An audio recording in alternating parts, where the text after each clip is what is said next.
ರಾಯಚೂರು ಜಿಲ್ಲೆಯ ಹೆಮ್ಮೆಯ ಹೋಂಡಾ ಅಧಿಕೃತ ಡೀಲರ್ ಶ್ರೀ ತಿರುಮಲ ಹೋಂಡಾ ವತಿಯಿಂದ ಗ್ರಾಹಕರಿಗೆ ಅಭೂತಪೂರ್ವ ಮೆಗಾ ಕ್ಲಿಯರೆನ್ಸ್ ವಿಶೇಷ ಆಫರ್ ಘೋಷಿಸಲಾಗಿದೆ. ನಮಸ್ಕಾರ, ನೀವು ನೋಡ್ತಾ ಇದ್ದೀರಾ ಮೆಗಾ ನ್ಯೂಸ್. ಮೊದಲಿಗೆ ಹೆಡ್ಲೈನ್ಸ್.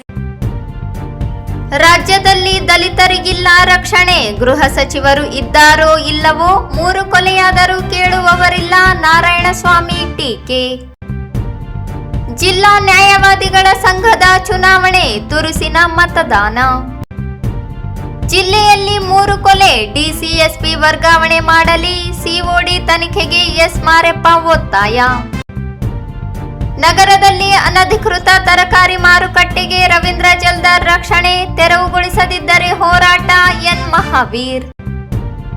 ಜಿಲ್ಲೆಯಲ್ಲಿ ದಲಿತರ ಕೊಲೆ, ಕ್ರಮಕ್ಕೆ ಆಗ್ರಹಿಸಿ ಸಂಯುಕ್ತ ರಾಷ್ಟ್ರ ಸಮಿತಿ ಪ್ರತಿಭಟನೆ.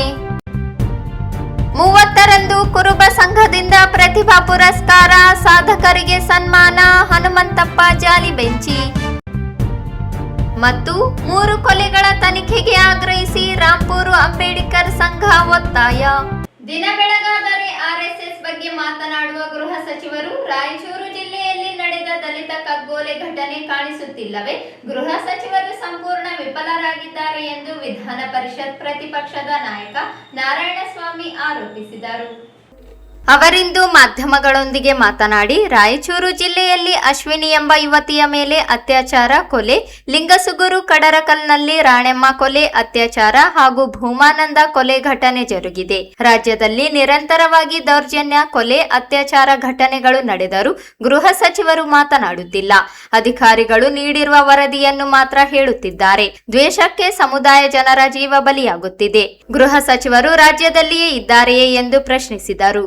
ಕಲ್ಯಾಣ ಕರ್ನಾಟಕ ಭಾಗದವರೇ ಗೃಹ ಸಚಿವರಾಗಿದ್ದು, ಇಲ್ಲಿಯ ದಲಿತರ ಬವಣೆ ಏನಾಗಿದೆ ಕೇಳಲು ನೋಡಲು ಸಹ ಸಿದ್ಧರಿಲ್ಲ ಎಂದರೆ ಏನರ್ಥ ಎಂದರು.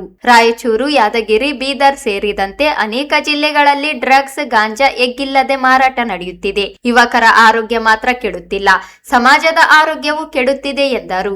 ಜಿಲ್ಲಾಧಿಕಾರಿಗಳು ಪೋಸ್ಟ್ ಮಾನ್ ಕೆಲಸ ಮಾಡುತ್ತಿದ್ದಾರೆ. 3 ಕೊಲೆಗಳಾದರೂ ಸರ್ಕಾರಕ್ಕೆ ಸಮಗ್ರ ವರದಿ ನೀಡಿಲ್ಲ. ಸರ್ಕಾರಕ್ಕೆ ದಲಿತರ ರಕ್ಷಣೆ ಬೇಕಿಲ್ಲವೇ ಎಂದು ಪ್ರಶ್ನಿಸಿದರು. ರಾಜ್ಯದಲ್ಲಿ ಕಾನೂನು ಸುವ್ಯವಸ್ಥೆ ಸಂಪೂರ್ಣ ಹದಗೆಟ್ಟಿದೆ. ಈ ಹಿಂದೆ ಡಾಕ್ಟರ್ ಪರಮೇಶ್ವರ್ ಗೃಹ ಸಚಿವರಾಗಿದ್ದರು, ಇದೇ ಸ್ಥಿತಿಯಲ್ಲಿತ್ತು. ಆದರೀಗ ಹಾಲು ಕೊಡುವ ಎಮ್ಮೆ ಮಾರಿ ಕೋಳಿ ಕೊಂಡದಂತಾಗಿದೆ. ಈಗಿನ ಗೃಹ ಸಚಿವರು ನಿತ್ಯ ಪ್ರಚಾರ ಬೇಕೇ ಹೊರತು ಜನರ ರಕ್ಷಣೆಯಲ್ಲ ಎಂಬುದು ಸಾಬೀತಾಗಿದೆ ಎಂದರು. ಜಿಲ್ಲೆಯ 3 ಘಟನೆಗಳು ನಡೆದ ಗ್ರಾಮಗಳಿಗೆ ಭೇಟಿ ನೀಡಿ ಮಾಹಿತಿ ಸಂಗ್ರಹಿಸುವುದಾಗಿ ಹೇಳಿದರು. ಸದನ ಹಿನ್ನೆಲೆಯಲ್ಲಿ ಭೇಟಿ ನೀಡಲು ಆಗಿರಲಿಲ್ಲ. 3 ದಿನ ಮುಂಚಿತವಾಗಿಯೇ ಸರ್ಕಾರ ಗಂಟು ಮೂಟೆ ಕಟ್ಟಿಕೊಂಡು ಓಡಿ ಹೋಗಿದೆ ಎಂದು ವ್ಯಂಗ್ಯವಾಡಿದರು. ರಿಸಲ್ಟ್ ಬರ್ತದೆ ಅಂತಕ್ಕಂಥದ್ದನ್ನು ನೋಡಿ ನಾನು ಮತ್ತೆ ಸರ್ಕಾರಕ್ಕೆ ನಾನು ಒತ್ತಾಯ ಮಾಡ್ತೇನೆ. ಎಲ್ಲ ಬಡವರ ಮನೆಗೆ ಶೌಚಾಲಯನ್ನ ಕೊಡ್ತಕ್ಕಂಥ ಕೆಲಸವನ್ನು ಕೇಂದ್ರ ಸರ್ಕಾರ ಮಾಡಬೇಕು. ನಾನು ಮಾನ್ಯ ಪ್ರಧಾನಮಂತ್ರಿಗಳಲ್ಲಿ ಮನವಿ ಮಾಡ್ತೇನೆ. ಆ ಕೆಲಸವನ್ನು ಕೇಂದ್ರ ಸರ್ಕಾರ ಯಾವುದನ್ನು ಕೊಡ್ತದೋ ಅದು ರಾಜ್ಯ ಸರ್ಕಾರದ ಮೂಲಕವೇ ಆಗಬೇಕು. ನೇರವಾಗಿ ಆಗಲಿಕ್ಕೆ ಸಾಧ್ಯ ಇಲ್ಲ. ರಾಜ್ಯ ಸರ್ಕಾರ ಯಾವುದೋ ಕೇಂದ್ರ ಸರ್ಕಾರ ಕೊಡ್ತದೆ ನಾವ್ಯಾಕೆ ಮಾಡಬೇಕು ಅನ್ನೋ ಮೀನಾಮೇಷ ಮಾಡದೆ ಅದನ್ನು ಆ ಬಡ ಜನರಿಗೆ ತಲುಪಿಸ್ತಕ್ಕಂಥ ಕೆಲಸವನ್ನು ರಾಜ್ಯ ಸರ್ಕಾರ ಮಾಡಬೇಕು ಅಂತೇಳಿ ನಾನು ಒತ್ತಾಯ. ನಾನು ಅದನ್ನು ಮಾತಾಡದೇ ಇರೋದೇ ಒಳ್ಳೆಯದು. ಈಗ ಯಾಕೆ ಅಂತ ಹೇಳ್ತೇನೆ, I am very serious about these cases. If I talk something it will overlap. ಯಾಕಂದ್ರೆ ನೀವು ಹೇಳಿದ್ರಿ, ಯಾಕಂದ್ರೆ SC ಜನಾಂಗದವರು ಹಿತ ಕಾಪಾಡಬೇಕು ಅನ್ನೋದು ನಿಮ್ಮಲ್ಲಿ ಇಲ್ಲೂ ಕೂಡ ಹೋರಾಟ ಮಾಡ್ತಾರೆ. ಈಗ ಕೇಂದ್ರ ಸರ್ಕಾರ, ರಾಜ್ಯ ಸರ್ಕಾರಕ್ಕೆ ಇದು ತಲೆ ಹೊಳೆಯಲೇ ಇಲ್ಲ. ಈಗಲೂ ಕೂಡ ರಾಯಚೂರು ಈ ಭಾಗಕ್ಕೆ ಬಂದರೆ ಇನ್ನೂ ಚೆಂಬು ತಗೊಂಡೇ ಹೋಗುವಂಥದ್ದೇ ಪದ್ಧತಿ ಇದೆ. ಈ ಕಾಂಗ್ರೆಸ್ ಸರ್ಕಾರ ಇದುವರೆಗೂ ಚೆಂಬು ಕೊಟ್ಟಿದೆ ಹೊರತು ಬೇರೆ ಏನು ಕೊಟ್ಟಿಲ್ಲ. ಅದಕ್ಕೆ ಮೋದಿ ಅವರು ಈಗಾಗಲೇ ಸುಮಾರು 14ರಿಂದ 15 ಕೋಟಿ ಶೌಚಾಲಯಗಳನ್ನು ಕಟ್ಟಿಸಿಕೊಡ್ತಕ್ಕಂಥ ಕೆಲಸವನ್ನು ಮಾಡಿದ್ದಾರೆ. ಯಾರ್ಯಾರಿಗಿಲ್ಲ ಇನ್ನಷ್ಟು ಅರ್ಜಿಗಳನ್ನು ಹಾಕಿ ಈ ಸರ್ಕಾರ ಏನಾದರೂ ಕೊಡಲಿಲ್ಲ ಅಂದರೆ ನಮ್ಮವರೆಗೂ ಅವರು ಇದನ್ನು ಕಳಿಸ್ಕೊಡ್ಲಿ. ನಾನು ಕೇಂದ್ರ ಸರ್ಕಾರಕ್ಕೆ ಇನ್ನಷ್ಟು ಒತ್ತಾಯ ಮಾಡಿ ಎಲ್ಲ ಮನೆಗೆ ಶೌಚಾಲಯ ಇರಬೇಕು. ಆ ಹೆಣ್ಣುಮಗಳು ಅಶ್ವಿನಿ ನನಗೆ ಕೇಳ್ಪಟ್ಟೆ, ಅವ್ರು ಯಾವಾಗಲೂ ಬಹಿರ್ದೇಶಕ್ಕೆ ಹೋಗುವಾಗ ಸಂಜೆ ಜೊತೆಯಲ್ಲಿ ಮನೆಯವರು ಯಾರಾದರೂ ಹೋಗಿರ್ತಾರೆ. ಆದರೆ ಆವತ್ತೇನೋ ದುರ್ದೈವ ನೋಡಿ, ಇದು ಅವ್ರ ತಾಯಿ ಜೊತೆಯಲ್ಲಿ ಹೋಗಬೇಕಾಗಿತ್ತಂತೆ. ಬೆಳಗಿಂದ ಸಂಜೆವರೆಗೆ ದುಡಿದು ಮನೆಯಲ್ಲಿ ಬಂದಿದ್ದರಿಂದ ನನಗೆ ಸ್ವಲ್ಪ ಆಯಾಸ ಆಗಿದೆಯಮ್ಮ, ನೀನು ಹೋಗಿ ಬಂದುಬಿಡು ಅಂತಂದಿದ್ದಕ್ಕೆ ನೋಡಿ ಇಂಥ ಘಟನೆ ಆಗಿದೆ. ನೋಡಿ ಎಲ್ಲೆಲ್ಲಿ ತುತ್ತಾಗ್ತವೆ ಬಡ ಹೆಣ್ಣುಮಕ್ಕಳು, ಎಂಥ ಅನ್ಯಾಯ ಇದು. ಆದ್ದರಿಂದ ಒಂದು ಸಮಯ ಅವ್ರ ಮನೆಯಲ್ಲಿ ಶೌಚಾಲಯ ಇದ್ದಿದ್ದರೆ ಈಗ ಕೊಟ್ಟಿಲ್ಲ, ಕೆಲವು ಕಡೆ ಇನ್ನೂ ಅವು ಶುರುವೇ ಆಗಿಲ್ಲ, ಅಷ್ಟರಲ್ಲಿ ನಡೆಸೋಕ್ಕಾಗೋದಿಲ್ಲ. ಅದಕ್ಕಿಂತ ಮಿಗಿಲಾಗಿ ಕೇಳಿದರೆ ಸ್ಟಾಫ್ ಇಲ್ಲ ಅಂತಾರೆ. ಮತ್ತು ಎಲ್ಲಿಂದ ತಗೊಂಬರ್ತೀರಿ? ಆಂಧ್ರದಿಂದ ತರ್ತೀರಾ? ಅಪಾಯಿಂಟ್ಮೆಂಟ್ ಮಾಡಬೇಕಲ್ಲ, ಅವು ಮಾಡೋಕ್ಕೆ ಅವ್ರ ಹತ್ರ ದುಡ್ಡಿಲ್ಲ. ಅನೇಕ ಸಮಸ್ಯೆಗಳಿಲ್ಲಿದೆ. ಬಟ್ ಏನಂದ್ರೆ ಕಾಂಗ್ರೆಸ್ದಲ್ಲ, ಒಳ್ಳೊಳ್ಳೆ ಹೇಳಲಿಕ್ಕೆ ಮಾತ್ರ ಸ್ಕೀಮ್ಗಳು, ಆದರೆ ಮಾಡೋದು ಮಾತ್ರ ಸ್ಕ್ಯಾಮ್ಗಳು. ಅದರಿಂದಾಗಿ ಯಾವುದನ್ನು ನೀವು ಜಾರಿಗೆ ತರಬೇಕು ಅಂತೀರಿ ಅದರ ಪೂರ್ಣವಾದ ಮಾಹಿತಿ ಜನರಿಗೂ ಸಿಗಬೇಕು. ಅದಕ್ಕೆ ನ್ಯಾಯ ಕೊಡ್ತಕ್ಕಂಥ ರೀತಿಯಲ್ಲಿ ಅದನ್ನು ಪ್ರಾರಂಭ ಮಾಡಬೇಕು. ಕಾಟಾಚಾರಕ್ಕೆ ಇದು ನಾವೇ ಮಾಡಿದ್ದು ಅಂತ ಹೇಳೋಕ್ಕೆ DCR ಇರಲಿಲ್ಲ, ಎಲ್ಲ ಕಡೆ ನಾವೇ ಈಗ ಓಪನ್ ಮಾಡಿ ಏನು ಪ್ರಯೋಜನ ಆಗುತ್ತೆ? ನೋಡಿ, ಈ ಪ್ರಾಂತ್ಯ ಪರಿಶಿಷ್ಟ ಜಾತಿ ವರ್ಗಗಳೇ ಹೆಚ್ಚಿರ್ತಕ್ಕಂಥದ್ದು ನಿಜ. ಆದರೆ ಪರಿಶಿಷ್ಟ ಜಾತಿ ವರ್ಗಗಳು ಕಾದಾಟಕ್ಕೆ ಕೂಡಬಾರ್ದು. ಇಲ್ಲೂ ನಾವೆಲ್ಲ ಒಂದೇ. ಪರಿಶಿಷ್ಟ ಜಾತಿ ಇರ್ಬೋದು, ಪರಿಶಿಷ್ಟ ಪಂಗಡಗಳಿರ್ಬೋದು, ನಾವೆಲ್ಲರೂ ಒಂದೇ. ನಮ್ಮಲ್ಲಿ ಮೊದಲು ಬೇರೆಯವರು ನಮ್ಮ ಮೇಲೆ ಗದಾ ಪ್ರಹಾರ ಮಾಡ್ತಾರೆ, ನಮಗೆ ತೊಂದರೆ ಕೊಡ್ತಾರೆ ಅಂತ ಹೇಳೋ ನಾವೇ ಇರುವಾಗ ಮಾನವೀಯತೆಯನ್ನು ಮೆರಿಬೇಕು, ಸಹೋದರತ್ವದಿಂದ ಇರೋದನ್ನು ನಾವು ಕೂಡ ಕಲಿಯಬೇಕು. ಸರ್ಕಾರಕ್ಕೆ ವರದಿ ಕಳಿಸ್ಬೇಕಾಗಿತ್ತು, ಅವರೊಂದು ರೀತಿ ಪೋಸ್ಟ್ಮ್ಯಾನ್ ಕೆಲಸ ಮಾಡಿದ್ದಾರೆ. ಇಲ್ಲಿ ನನ್ನ ಹತ್ರ ಇದೆ ಅವರ ವರದಿ ಕಳಿಸಿರೋದು. ಭೂನಂದನ ಕಗ್ಗೊಲೆ, ಅಶ್ವಿನಿ ರಾಣೆಮ್ಮ ಸಾಮೂಹಿಕ ಅಪಹರಣ, ಅತ್ಯಾಚಾರ, ಕೊಲೆಗಳ ಪ್ರಕರಣವನ್ನು ಸಮಗ್ರ ತನಿಖೆಗಾಗಿ CIDಗೆ ಒಪ್ಪಿಸಿ ಆರೋಪಿಗಳಿಗೆ ಮರಣದಂಡನೆ ಶಿಕ್ಷೆಗೆ ಒತ್ತಾಯ. ಇದು ಯಾರು ಅಂತಂದರೆ ರಾಯಚೂರು ದಲಿತ ಸಂಘಟನೆಗಳ ಒಕ್ಕೂಟ ರಾಯಚೂರು. ಇವರು ಮನವಿ ಪತ್ರ ಅಂತ, ಯಾರೋ ಮನವಿ ಪತ್ರ ಕೊಟ್ಟಿದ್ದನ್ನು ನೀವು ರಿಪೋರ್ಟ್ ಅಂತ ಕೊಡ್ತೀರಿ? ಇಷ್ಟೇನ ಪೋಸ್ಟ್ಮ್ಯಾನ್ ಕೆಲಸನ DC ಅವರು ಮಾಡಬೇಕಾಗಿರೋದು? ಡಿಸ್ಟ್ರಿಕ್ಟ್ ಮ್ಯಾಜಿಸ್ಟ್ರೇಟ್ ಅವರು, ದಲಿತ ಸಂಘಟನೆಗಳವರು ಮನವಿ ಕೊಟ್ಟಿದ್ದಾರೆ, ಇದನ್ನು CIDಗೆ ಒಪ್ಪಿಸಿ ಅಂತೇಳಿ ರಿಪೋರ್ಟ್ ಕೊಟ್ಟಿದ್ದಾರೆ ಇವರು. ಯಾಕೆ ಅವ್ರಿಗೆ ಇನ್ಫಾರ್ಮೇಷನ್ ಇಲ್ವಾ? ಸ್ಥಳಗಳಿಗೆ ಅವರು ಭೇಟಿ ಕೊಟ್ಟಿದ್ದಾರಾ? ಏನನ್ನು ತಿಳ್ಕೊಂಡಿದ್ದಾರಾ?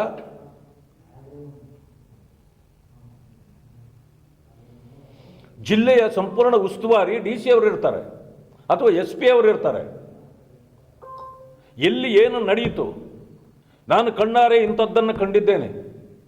ನಮಗೆ ರಿಪೋರ್ಟು ಈ ರೀತಿ, ಪೊಲೀಸ್ ರಿಪೋರ್ಟ್ ಈ ರೀತಿ ಬಂದಿದೆ. ನಾನು ಹೋಗಿ ಅದನ್ನು ಕ್ರಾಸ್ ಚೆಕ್ ಮಾಡಿ ಕೇಳಿದಾಗ ಈ ರೀತಿ ನನಗೂ ರಿಪೋರ್ಟ್ ಬಂದಿದೆ. ಇದರ ಪ್ರಕಾರ ಸರ್ಕಾರ ಇಂಥ ರೀತಿಯ ಕಾನೂನು ಕ್ರಮ ಕೈಗೊಳ್ಳಬೇಕು ಅಂತೇಳಿ ರಿಪೋರ್ಟ್ ಇರಬೇಕು ಅವ್ರದ್ದು. ಪೋಸ್ಟ್ಮ್ಯಾನ್ ಕೆಲಸ ಅಲ್ಲ DC ಮಾಡಬೇಕಾಗಿರೋದು. I will take up this issue in a higher level. ಅವರ ಡ್ಯೂಟಿಯನ್ನು ಗೃಹ ಮಂತ್ರಿಯಾಗಿ ಏನು ಮಾಡಬೇಕಾಗಿತ್ತೋ ಅದನ್ನು ಅವರು ಸಂಪೂರ್ಣವಾಗಿ ಮರೆತಿದ್ದಾರೆ. ಈವನ್ RDPR ಮಂತ್ರಿ ಆಗಿರುವಾಗಲೂ ಕೂಡ ಒಂದು ದಿನ ಆ ಒಂದು ಡಿಪಾರ್ಟ್ಮೆಂಟಿನ ಕೆಲಸನೂ ಮಾಡಲಿಲ್ಲ. ಅವರು ಅಲ್ಲಿ ಫೇಲ್ ಆದವ್ರನ್ನ ತಂದು ಇಂಥ ಒಂದು ಘನಕಾರಿ ಹುದ್ದೆಗೆ ಅವರನ್ನು ನೇಮಕ ಮಾಡಿದ ಮೇಲೆ ಸಂಪೂರ್ಣವಾಗಿ ಫೇಲ್ ಇಲ್ಲೂ ಆಗಿದ್ದಾರೆ. ಸಹಜ, ಯಾಕೆಂತಂದರೆ ಶ್ರಮದಿಂದ ಬಂದ ಅಧಿಕಾರ ಅಲ್ಲ ಅದು. ಹಿಂದೆಯೂ ನಾವು ಹೇಳ್ತಿದ್ವಿ, ಡಾಕ್ಟರ್ ಪರಮೇಶ್ ಅವರು ಇವತ್ತು ಉಪಮುಖ್ಯಮಂತ್ರಿಗಳಿದ್ದಾರೆ. ಅವರು ಗೃಹ ಸಚಿವರಾಗಿದ್ದಾಗ ಇದೇ ರೀತಿ ನಾವು ಹೇಳ್ತಿದ್ವಿ, ರಾಜ್ಯದಲ್ಲಿ ಹದಗೆಟ್ಟ ವಾತಾವರಣ ಇದೆ. ಎಲ್ಲಿ ನೋಡಿದರೂ ಕೂಡ ಅತ್ಯಾಚಾರ ಇದೆಲ್ಲ ಆಗ್ತಾ ಇದೆ ಅಂತ. ಆದರೆ ಅಲ್ಲಿಗಿಂತ ಈಗ 100 ಪಟ್ಟು ಹೆಚ್ಚಾಗ್ಬಿಟ್ಟಿದೆ. ನಮಗೀಗ ಅನಿಸ್ತದೆ ನಾವು ಬಹುಶಃ ಹಾಲು ಕೊಡೋ ಎಮ್ಮೆಯನ್ನು ಮಾರಿಬಿಟ್ಟು ಕೋಣನ್ನು ತಂದಂಗಾಗಿದೆ ಈಗ ಡಿಪಾರ್ಟ್ಮೆಂಟ್ಗೆ. ಇದು ನಿಜಕ್ಕೂ ಸಹಿಸ್ತಕ್ಕಂಥ ವಿಷಯ ಅಲ್ಲ. ನಾನೀಗ 3 ಸ್ಥಳಗಳಿಗೆ ವಿಸಿಟ್ ಮಾಡ್ತಾ ಇದ್ದೇನೆ. ಮಾಡಿ ಬಂದ ನಂತರ ಮತ್ತೆ ಅಲ್ಲಿ ನಡೆದ ಘಟನೆಗಳು ಏನಿರ್ಬೋದು, ಅಧಿಕಾರಿಗಳು ಯಾವ ರೀತಿ ಏನು ಮಾಡಿದ್ದಾರೆ, ಇದು ಸತ್ಯಾಸತ್ಯತೆಗಳು ಏನು ಅಂತಕ್ಕಂಥದ್ದನ್ನು ನಾನು ಅವಲೋಕನ ಮಾಡಿ ಮತ್ತೆ ಮಾಡ್ತೇನೆ. ಬಳ್ಳಾರಿ ಈ ಭಾಗಗಳಲ್ಲಿ ಅತಿ ಹೆಚ್ಚು ಸುಮಾರು 10-12 ವರ್ಷದ ಯುವಕರು ಕೂಡ ಡ್ರಗ್ಸ್ಗೆ ಅಡಿಕ್ಟ್ ಆಗಿಬಿಟ್ಟಿದ್ದಾರೆ. ಈ ಕಾರಣದಿಂದ ಬರೀ ಅವರ ಆರೋಗ್ಯ ಕೆಡೋದಿಲ್ಲ, ಸಮಾಜದ ಆರೋಗ್ಯ ಕೆಡ್ತಾ ಇದೆ. ಈ ರಾಜ್ಯದ, ಈ ದೇಶದ ಆರೋಗ್ಯ ಕೆಡ್ತಾ ಇದೆ. ಇದಕ್ಕೆ ಕಾರಣ ಏನು? ಯಾಕೆ ಹಿಂಗಾಗ್ತಾ ಇದೆ? ಗಾಂಜಾ ಯಥೇಚ್ಛವಾಗಿ ಈ ಭಾಗಗಳಲ್ಲಿ ಸಿಗ್ತಾ ಇದೆ ಅಂತಕ್ಕಂಥ ಮಾತನ್ನು ಕೂಡ ನಾನು ಅನೇಕರಿಂದ ತಿಳ್ಕೊಳ್ತಾ ಇದ್ದೇನೆ. ಆ ಕಾರಣದಿಂದ ನಮಗೆ ಈಗ ಫಸ್ಟ್ ಹ್ಯಾಂಡ್ ಇನ್ಫಾರ್ಮೇಷನ್ ನಮಗೆ ಏನೆಲ್ಲ ಬೇಕಾಗಿದೆ ಅದನ್ನು ನಾನು ಜನರಿಂದ ಕೇಳಿ ಪಡ್ಕೊಳ್ತೇನೆ. ನಮಗೆ ಹೋಮ್ ಮಿನಿಸ್ಟರ್ ನಿಜವಾಗ್ಲೂ ಇದ್ದಾರಾ? ಅವರೇನಾದರೂ ಇದ್ದಿದ್ರೆ ಇಂಥ ಪರಿಸ್ಥಿತಿ ಇದು ಉದ್ಭವ ಆಗ್ತಿತ್ತಾ? ಎಲ್ಲೋಗಿದ್ದಾರೆ ಅವರು? ಏನಾಗಿದ್ದಾರೆ? ಅದರಲ್ಲೂ ಇದೇ ಪ್ರಾಂತ್ಯದವರು, ಗುಲ್ಬರ್ಗದವರು. ಬರೀ RSS ಗುಣಗಾನ ಮಾಡಿದರೆ ಸಾಕ ಅವರು? ಬೇರೆಲ್ಲ ಸರ್ವನಾಶ ಆಗ್ತಿದ್ರು RSS ಅನ್ನ ಟಾರ್ಗೆಟ್ ಮಾಡ್ಕೊಂಡು ಅವ್ರು ಓಡಾಡ್ತಿದ್ರೆ ಸಾಕ? ಈ ಟಾರ್ಗೆಟ್ಗಳಿಗೆಲ್ಲ ಯಾರು ಉತ್ತರ ಕೊಡಬೇಕು? It is a most sensitive issues ಇವೆಲ್ಲ. ಇಂಥ ಸೆನ್ಸಿಟಿವ್ ಇಶ್ಯೂಗಳಿಗೆ ಬಡವರಿಗೆ ನ್ಯಾಯ ಕೊಡುವ ಬದಲು ತಮ್ಮ ಚಪಲ ತೀರಿಸ್ಕೊಳ್ತಕ್ಕಂಥದ್ದು. ಬೆಳಗ್ಗೆ ಎದ್ದರೆ ಮೀಡಿಯಾದಲ್ಲಿ ಹೆಡ್ಲೈನ್ ನಮ್ಮದು ಬಂದರೆ ಸಾಕು, RSS ಅನ್ನು ಬೈದ್ಬಿಟ್ರೆ ಒಂದು ಹೆಡ್ಲೈನ್ ಬರುತ್ತೆ ಸಾಕು, ಯಾರಾದರೂ ಎಲ್ಲಾದರೂ ಹಾಳಾಗೋಗ್ಲಿ. ಇದು ಮಾಡ್ಲಿಕ್ಕ ಈ ಸರ್ಕಾರ ಇರೋದು? ಈ ಸಂದರ್ಭದಲ್ಲಿ ನಗರಸಭೆ ಮಾಜಿ ಸದಸ್ಯ ಪಿ ಯಲ್ಲಪ್ಪ, ಚಲುವಾದಿ ಮಹಾಸಭಾದ ಅಧ್ಯಕ್ಷ ಶಿವರಾಜ ಜಾನೇಕಲ್ ಸೇರಿದಂತೆ ಅನೇಕ ಮುಖಂಡರುಗಳಿದ್ದರು. ನಗರದ ನ್ಯಾಯಾಲಯ ಸಂಕೀರ್ಣದಲ್ಲಿರುವ ಜಿಲ್ಲಾ ನ್ಯಾಯವಾದಿಗಳ ಸಂಘದ ಕಚೇರಿಯಲ್ಲಿ ಸಂಘದ ನೂತನ ಆಡಳಿತ ಮಂಡಳಿ ಪದಾಧಿಕಾರಿಗಳ ಆಯ್ಕೆಗಾಗಿ ಚುನಾವಣೆ ನಡೆಯಿತು. ಅಧ್ಯಕ್ಷ ಸ್ಥಾನಕ್ಕೆ H Jagadish, N Bhanuraj, N Hussain Basha ಹಾಗೂ ಎನ್ ಶಿವಶಂಕರ್ ಅವರು ಸ್ಪರ್ಧಿಸಿದ್ದು, ಅಧ್ಯಕ್ಷ ಸ್ಥಾನಕ್ಕೆ ತೀವ್ರ ಪೈಪೋಟಿ ಏರ್ಪಟ್ಟಿದೆ. ಉಪಾಧ್ಯಕ್ಷ ಸ್ಥಾನಕ್ಕೆ ಚಂದ್ರಕಾಂತ್, ಜಿಟಿ ರೆಡ್ಡಿ, ಮಹಾದೇವ, ಆರ್ ಗೌಸ್ ಪಾಷಾ ಹಾಗೂ ವೀರಗುಂಡಯ್ಯ ಸ್ವಾಮಿ ಹಿರೇಮಠ ಅವರು ಕಣದಲ್ಲಿದ್ದಾರೆ. ಮಹಿಳಾ ಉಪಾಧ್ಯಕ್ಷ ಸ್ಥಾನಕ್ಕೆ ಭಾರತಿ ಜಿ ಹಾಗೂ ಶಾಂತಕುಮಾರಿ ಅವರು ಸ್ಪರ್ಧಿಸಿದ್ದು, ಕಾರ್ಯದರ್ಶಿ ಸ್ಥಾನಕ್ಕೆ ಸಿಎಚ್ ಹನುಮಂತರೆಡ್ಡಿ ಹಾಗೂ ವಿಜಯಕುಮಾರ್ ಹೆಚ್ ಅವರು ಸ್ಪರ್ಧಿಸಿದ್ದಾರೆ. ಜಂಟಿ ಕಾರ್ಯದರ್ಶಿ ಸ್ಥಾನಕ್ಕೆ ಅಥಾವುಲ್ಲಾ ದೊಡ್ಡಮಾನೆ ಹಾಗೂ ಮರಿಯಪ್ಪ ಅವರು ಕಣದಲ್ಲಿದ್ದಾರೆ. ಇನ್ನು ಖಜಾಂಚಿ ಸ್ಥಾನಕ್ಕೆ ರೇಣುಕಾ ಎಲ್ಲವರು ಅವಿರೋಧವಾಗಿ ಆಯ್ಕೆಯಾಗಿದ್ದಾರೆ. ಉಳಿದ ಪ್ರಮುಖ ಹುದ್ದೆಗಳಿಗೆ ನಡೆದ ಚುನಾವಣೆಯಲ್ಲಿ ಅಭ್ಯರ್ಥಿಗಳ ಪರವಾಗಿ ವಕೀಲ ಮತದಾರರು ತಮ್ಮ ಮತ ಚಲಾಯಿಸುವ ಮೂಲಕ ಮುಂದಿನ ಅವಧಿಗೆ ಸಂಘವನ್ನು ಮುನ್ನಡೆಸುವವರ ಆಯ್ಕೆಗೆ ನಿರ್ಧಾರ ಕೈಗೊಂಡರು. ನ್ಯಾಯಾಲಯ ಸಂಕೀರ್ಣದಲ್ಲಿರುವ ಜಿಲ್ಲಾ ನ್ಯಾಯವಾದಿಗಳ ಸಂಘದ ಕಚೇರಿಯಲ್ಲಿ ನಡೆದ ಮತದಾನ ಪ್ರಕ್ರಿಯೆ ಶಾಂತಿಯುತವಾಗಿ ನಡೆಯಿತು. ಜಿಲ್ಲೆಯಲ್ಲಿ ಮತದಾರರಾದ ವಕೀಲರು ಉತ್ಸಾಹದಿಂದ ಪಾಲ್ಗೊಂಡು ತಮ್ಮ ಹಕ್ಕು ಚಲಾಯಿಸಿದರು. ಸಂಘದ ಆಡಳಿತ ಮಂಡಳಿಗೆ ಯಾರು ಆಯ್ಕೆಯಾಗಲಿದ್ದಾರೆ ಎಂಬ ಕುತೂಹಲ ಇದೀಗ ವಕೀಲ ಸಮುದಾಯದಲ್ಲಿ ಮೂಡಿದೆ. ಮತದಾನ ಪೂರ್ಣಗೊಂಡ ಬಳಿಕ ಸಂಜೆ ಮತ ಎಣಿಕೆ ಪ್ರಕ್ರಿಯೆ ಆರಂಭವಾಗಲಿದ್ದು, ಅಭ್ಯರ್ಥಿಗಳ ಪರ ವಿರೋಧದ ಮತಗಳ ಎಣಿಕೆ ತಡರಾತ್ರಿಯವರೆಗೂ ನಡೆಯುವ ಸಾಧ್ಯತೆ ಇದೆ. ಮತ ಎಣಿಕೆ ಪೂರ್ಣಗೊಂಡ ನಂತರ ವಿವಿಧ ಹುದ್ದೆಗಳಿಗೆ ಆಯ್ಕೆಯಾಗಿರುವ ಅಭ್ಯರ್ಥಿಗಳ ಫಲಿತಾಂಶ ಪ್ರಕಟವಾಗಲಿದೆ ಎಂದು ಚುನಾವಣಾ ಅಧಿಕಾರಿಯಾಗಿರುವ ವಕೀಲ ಎ ಶ್ರೀನಿವಾಸ್ ತಿಳಿಸಿದ್ದಾರೆ. ಜಿಲ್ಲಾ ನ್ಯಾಯವಾದಿಗಳ ಸಂಘದ ಚುನಾವಣೆ ಹಿನ್ನೆಲೆಯಲ್ಲಿ ನ್ಯಾಯಾಲಯ ಸಂಕೀರ್ಣದಲ್ಲಿ ದಿನವಿಡೀ ಚುನಾವಣಾ ಚಟುವಟಿಕೆಗಳು ಚುರುಕುಗೊಂಡಿದ್ದವು. ಅಧ್ಯಕ್ಷ, ಉಪಾಧ್ಯಕ್ಷ, ಮಹಿಳಾ ಉಪಾಧ್ಯಕ್ಷೆ, ಕಾರ್ಯದರ್ಶಿ ಹಾಗೂ ಜಂಟಿ ಕಾರ್ಯದರ್ಶಿ ಹುದ್ದೆಗಳಿಗೆ ಸ್ಪರ್ಧಿಸಿರುವ ಅಭ್ಯರ್ಥಿಗಳ ಬೆಂಬಲಿಗರು ಫಲಿತಾಂಶದ ನಿರೀಕ್ಷೆಯಲ್ಲಿದ್ದು, ನೂತನ ಆಡಳಿತ ಮಂಡಳಿ ಸಂಘದ ಮುಂದಿನ ಕಾರ್ಯಚಟುವಟಿಕೆಗಳಿಗೆ ಯಾವ ರೀತಿಯ ದಿಕ್ಕು ನೀಡಲಿದೆ ಎಂಬುದು ಕುತೂಹಲ ಮೂಡಿಸಿದೆ.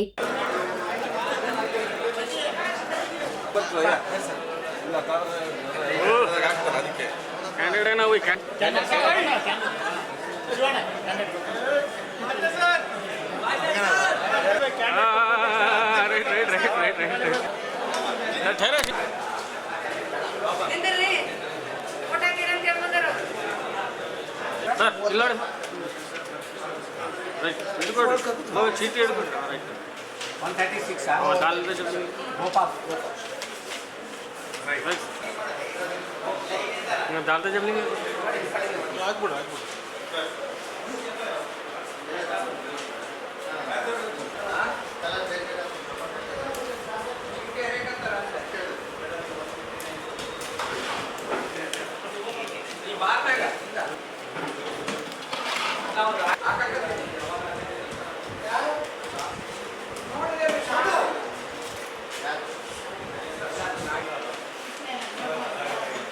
मैडम थोड़ा साइड से ऐसा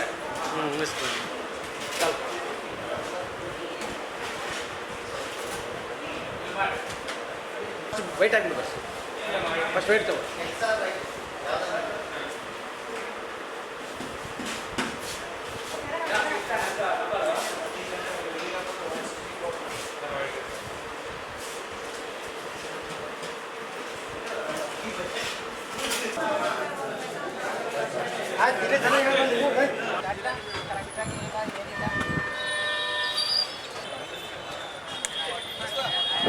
ರೈಟ್ ಬಾ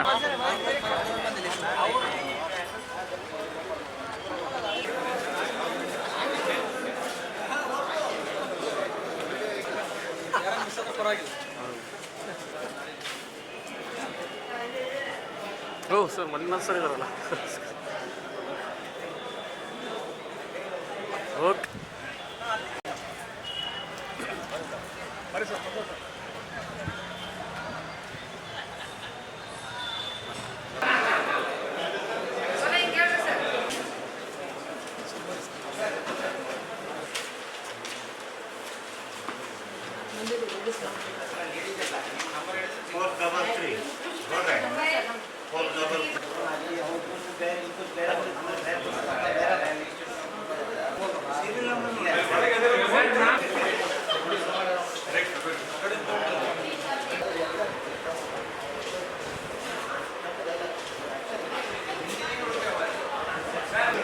ಇದಕ್ಕೆ ವೈಟ್ ತಗೋ ವೈಟ್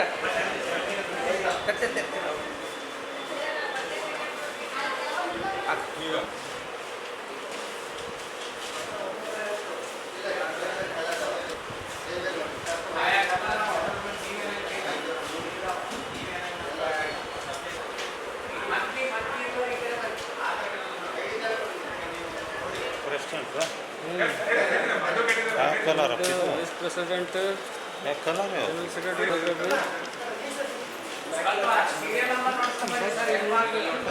सीरियल नंबर नाम लाइट ಓಡ್ ಹಾಕಕ್ಕೆ ಟೈಮ್ ಅಂತ ನಾಮ್ ಲೈಟ್ ನಿರ್ಬಂಧಿಸಿದ್ರೆ ಈ ಕಡೆ ಬನ್ನಿ.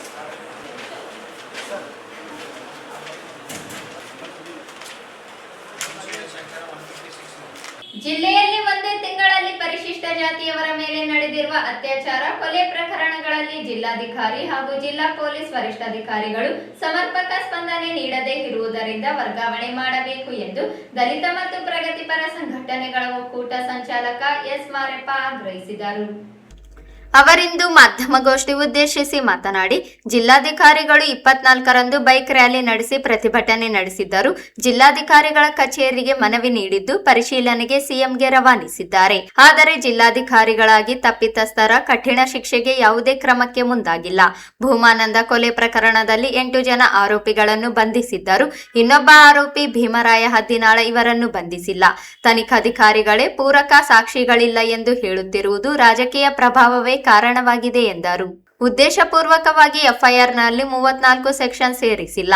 ಜಿಲ್ಲೆಯ ಗುಂಪುಗಾರಿಕೆ ರಾಜಕಾರಣಕ್ಕೆ ದಲಿತರ ಕಗ್ಗೋಲೆಗಳು ಪರಿಹಾರ ಕಾಣದೆ ಹೋಗಿದೆ. 3 ಪ್ರಕರಣಗಳನ್ನು ಸಿಐಡಿ ತನಿಖೆಗೆ ಹೋರಾಟ ಮುಂದುವರಿಸಲಾಗುತ್ತದೆ ಎಂದರು. ಹೋರಾಟ ಕಟ್ಟಿಹಾಕುವ ಪ್ರಯತ್ನಗಳು ನಡೆಯುತ್ತಿವೆ. ಜಾತಿ ರಾಜಕೀಯ ಹೆಸರಿನಲ್ಲಿ ಆರೋಪಿಗಳ ರಕ್ಷಣೆಗೆ ಒತ್ತಡ ಹೆಚ್ಚಳವಾಗುತ್ತಿದೆ. ಡಿಸಿ ಮತ್ತು ಎಸ್ಪಿ ಪಾರದರ್ಶಕವಾಗಿ ಕ್ರಮ ಕೈಗೊಳ್ಳದೆ ಅನ್ಯಾಯ ಮಾಡುತ್ತಿದ್ದಾರೆ. ಕೂಡಲೇ ವರ್ಗಾವಣೆ ಮಾಡಬೇಕೆಂದರು. ಗೃಹ ಸಚಿವ ಪ್ರಿಯಾಂಕ್ ಖರ್ಗೆ ಸೇರಿದಂತೆ ಸಮುದಾಯದ ನಾಯಕರುಗಳು ಜಿಲ್ಲೆಗೆ ಆಗಿರುವ ಅನ್ಯಾಯದ ವಿರುದ್ಧ ಧ್ವನಿ ಎತ್ತುತ್ತಿಲ್ಲ ಎಂದರು. ಹೋರಾಟಗಾರ ರವೀಂದ್ರನಾಥ್ ಪಟ್ಟಿ ಮಾತನಾಡಿ, ಜಿಲ್ಲೆಯ ದಲಿತರ ಕಗ್ಗೋಲೆ ಘಟನೆಗಳನ್ನು ಸಿಐಡಿ ತನಿಖೆಗೆ ವಹಿಸುವವರೆಗೂ ಹೋರಾಟ ನಡೆಯುತ್ತದೆ. ಗೃಹ ಸಚಿವ ಪ್ರಿಯಾಂಕ್ ಖರ್ಗೆ ಕಲಬುರಗಿಗೆ ಬರುತ್ತಾರೆ. ರಾಯಚೂರಿಗೆ ಬರಲು ಸಮಯವಿಲ್ಲ. ಉಸ್ತುವಾರಿ ಸಚಿವ ಸಿಎಂ ಭೇಟಿ ಮಾಡುತ್ತಾರೆ. ಕಲಬುರಗಿಯ ತಮ್ಮ ಕ್ಷೇತ್ರದಲ್ಲಿ ಮೆರವಣಿಗೆಯಲ್ಲಿ ಭಾಗವಹಿಸುವ ಸಮಯವಿದೆ. ಜಿಲ್ಲೆಗೆ ಬರಲು ಸಮಯವಿಲ್ಲ. 3 ಘಟನೆಗಳಲ್ಲಿ ಜಿಲ್ಲೆಯ ಎಲ್ಲಾ ಜನಪ್ರತಿನಿಧಿಗಳು ಗುಂಪುಗಾರಿಕೆ ಮಾಡುತ್ತಿದ್ದಾರೆ. ಸಿಎಂ ಭೇಟಿ ಮಾಡುವಲ್ಲಿಯೂ ಗುಂಪುಗಾರಿಕೆ ನಡೆದಿದೆ ಎಂದರು. ಅದೇ ಮಂದಿ ರಾಯಚೂರು ಪ್ರಕರಣಗಳ ಬಗ್ಗೆ ಮಾತ್ರವಲ್ಲ, ಯಾವ ನಮ್ಮ ರಾಜ್ಯದ ದಲಿತ ಮುಖಂಡರು ಅದಕ್ಕೆ ಯಾಕೆ ಈಗ ಜಗಜೀವನ್ ರಾಮದ ಆಯ್ತು 19 ಜಿಲ್ಲಾಡಳಿತ ಮತ್ತು ಪೊಲೀಸ್ ಯಂತ್ರಾಂಗ ವಿಫಲವಾಗಿರುವಂಥದ್ದನ್ನು ನಾವು ಮತ್ತೊಂದು ಸಲ ಬಹಿರಂಗಪಡಿಸ್ತೇವೆ. ಇವತ್ತು ಸಹೋದರ ಸ್ವಾಮಿ ಅವರ ಒಂದು ಅಪಾಯಿಂಟ್ಮೆಂಟ್ ಇತ್ತು. ಆ ಅಪಾಯಿಂಟ್ಮೆಂಟ್ ಸಂದರ್ಭದಲ್ಲೂ ಕೂಡ ಅವರ ಗಮನಕ್ಕೆ ಹಲವಾರು ವಿಷಯಗಳು ತಂದಿಲ್ಲ.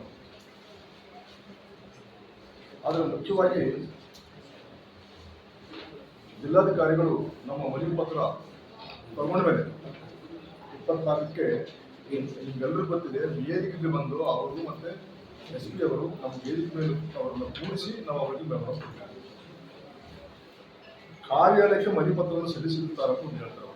ನಮ್ಮ ಸರ್ಕಾರ ಕಳಿಸಿದಂತ ಒಂದು ಮಾತು ಯಾಕೆ ಹೇಳ್ತಾರೆ ಗೊತ್ತಿಲ್ಲ. ಎರಡನೇದಾಗಿ ಸಿಐಡಿ ತನಿಖೆಗೆ ಏನು ಅದು ಒತ್ತಾಯಿಸ ಒಂದು ಮಾತ್ರ. ಇಷ್ಟು ಬಿಟ್ಟರೆ ಒಬ್ಬ ಜಿಲ್ಲಾಡಳಿತ ಮತ್ತೆ ಅದರ ಜಾರಿಯನ್ನು ಮಾಡ್ತಕ್ಕಂಥ ಒಂದು ದೊಡ್ಡ ಅಧಿಕಾರಿ, ಈ ರಾಜ್ಯದ ನಮ್ಮ ಜಿಲ್ಲೆಯ ಅಧಿಕಾರಿಗಳು ಸರ್ಕಾರಕ್ಕೆ ತಮ್ಮದೇ ಆದಂಥ ಒಂದು ಅಭಿಪ್ರಾಯ ಆಗಲಿ, ತಮ್ಮದೇ ಆದಂಥ ಒಂದು ಶಿಫಾರಸು ಆಗಲಿ ಅಥವಾ ಪ್ರಕರಣಗಳ ತೀವ್ರತೆ ಬಗ್ಗೆ ಕೂಡ ಒಂದೇ ಒಂದು ಶಬ್ದವನ್ನು ಬಳಸಿ ಸರ್ಕಾರ ಕಳಿಸಿಲ್ಲ. ಇದನ್ನು ನಾವು ಖಂಡಿಸ್ತಾ ಇದ್ದೀವಿ. ಮತ್ತೊಂದು ದಾಖಲಾತಿ ಹೇಳ್ತೀನಿ ನೋಡ್ರಿ. 8 ಜನ ಆರೋಪಗಳಲ್ಲಿ ಇವತ್ತು ಕೂಡ 8 ಆರೋಪಿಯನ್ನು ಅರೆಸ್ಟ್ ಮಾಡಿಲ್ಲ. ಯಾಕಂತ ಬೆಳಿಗ್ಗೆ ಒಂದು ಕ್ವಶನ್ ಮಾಡ್ತಾರೆ. ನಮ್ದು ನಿನ್ನೆಲಿಂದ ಅದು ಅವರು ಅದಕ್ಕೆ ಉತ್ತರ ಇವತ್ತು ಕೊಡ್ತಾ ಇಲ್ಲ. ಯಾರು SP ಕೊಡ್ತಾ ಇಲ್ಲ, ನಮಗೂ ಕೊಡ್ತಾ ಇಲ್ಲ. ಇವತ್ತು ಬೆಳಿಗ್ಗೆ ಒಬ್ರು ಯಾರು ಅವ್ರು ಹೇಳ್ತಾರೆ, ಪೂರಕವಾದ ಯಾವುದೇ ನಮಗೆ ಏನು ಆಧಾರಗಳು ಸಿಗುವಂಥದ್ದು. ಯಾಕೆ ಇದು ಆಧಾರಗಳು ಯಾಕೆ ಬೇಕು ನಿಮಗೆ? ರೆಡಿ ವಿತ್ ಸೆಕ್ಷನ್ 3(5) ಹಾಕೊಂಡಿಲ್ಲ ಅಂತ ನಾನು ಇಮಿಡಿಯೇಟ್ ಅಂದ್ಬಿಟ್ಟೆ ಮಾತು ಸರ್. ಆಮೇಲೆ ನೋಡ್ತೀವಿ FIR ಮೆನ್ಷನ್ ಆಗಿದೆ. ಮೋರ್ ದೆನ್ 3%, 5% ಇಟ್ಬಿಟ್ರೆ 34 ಹಾಕೊಂಡ್ಬಿಡ್ತಾರೆ. ರೀಸನ್ ಅದರ ಅರ್ಥ ಏನಂದ್ರೆ ಅದರ ಅರ್ಥ the act done by the several persons in furtherance of common intention, each of such person is liable for that act in the same manner as if it were done by him alone.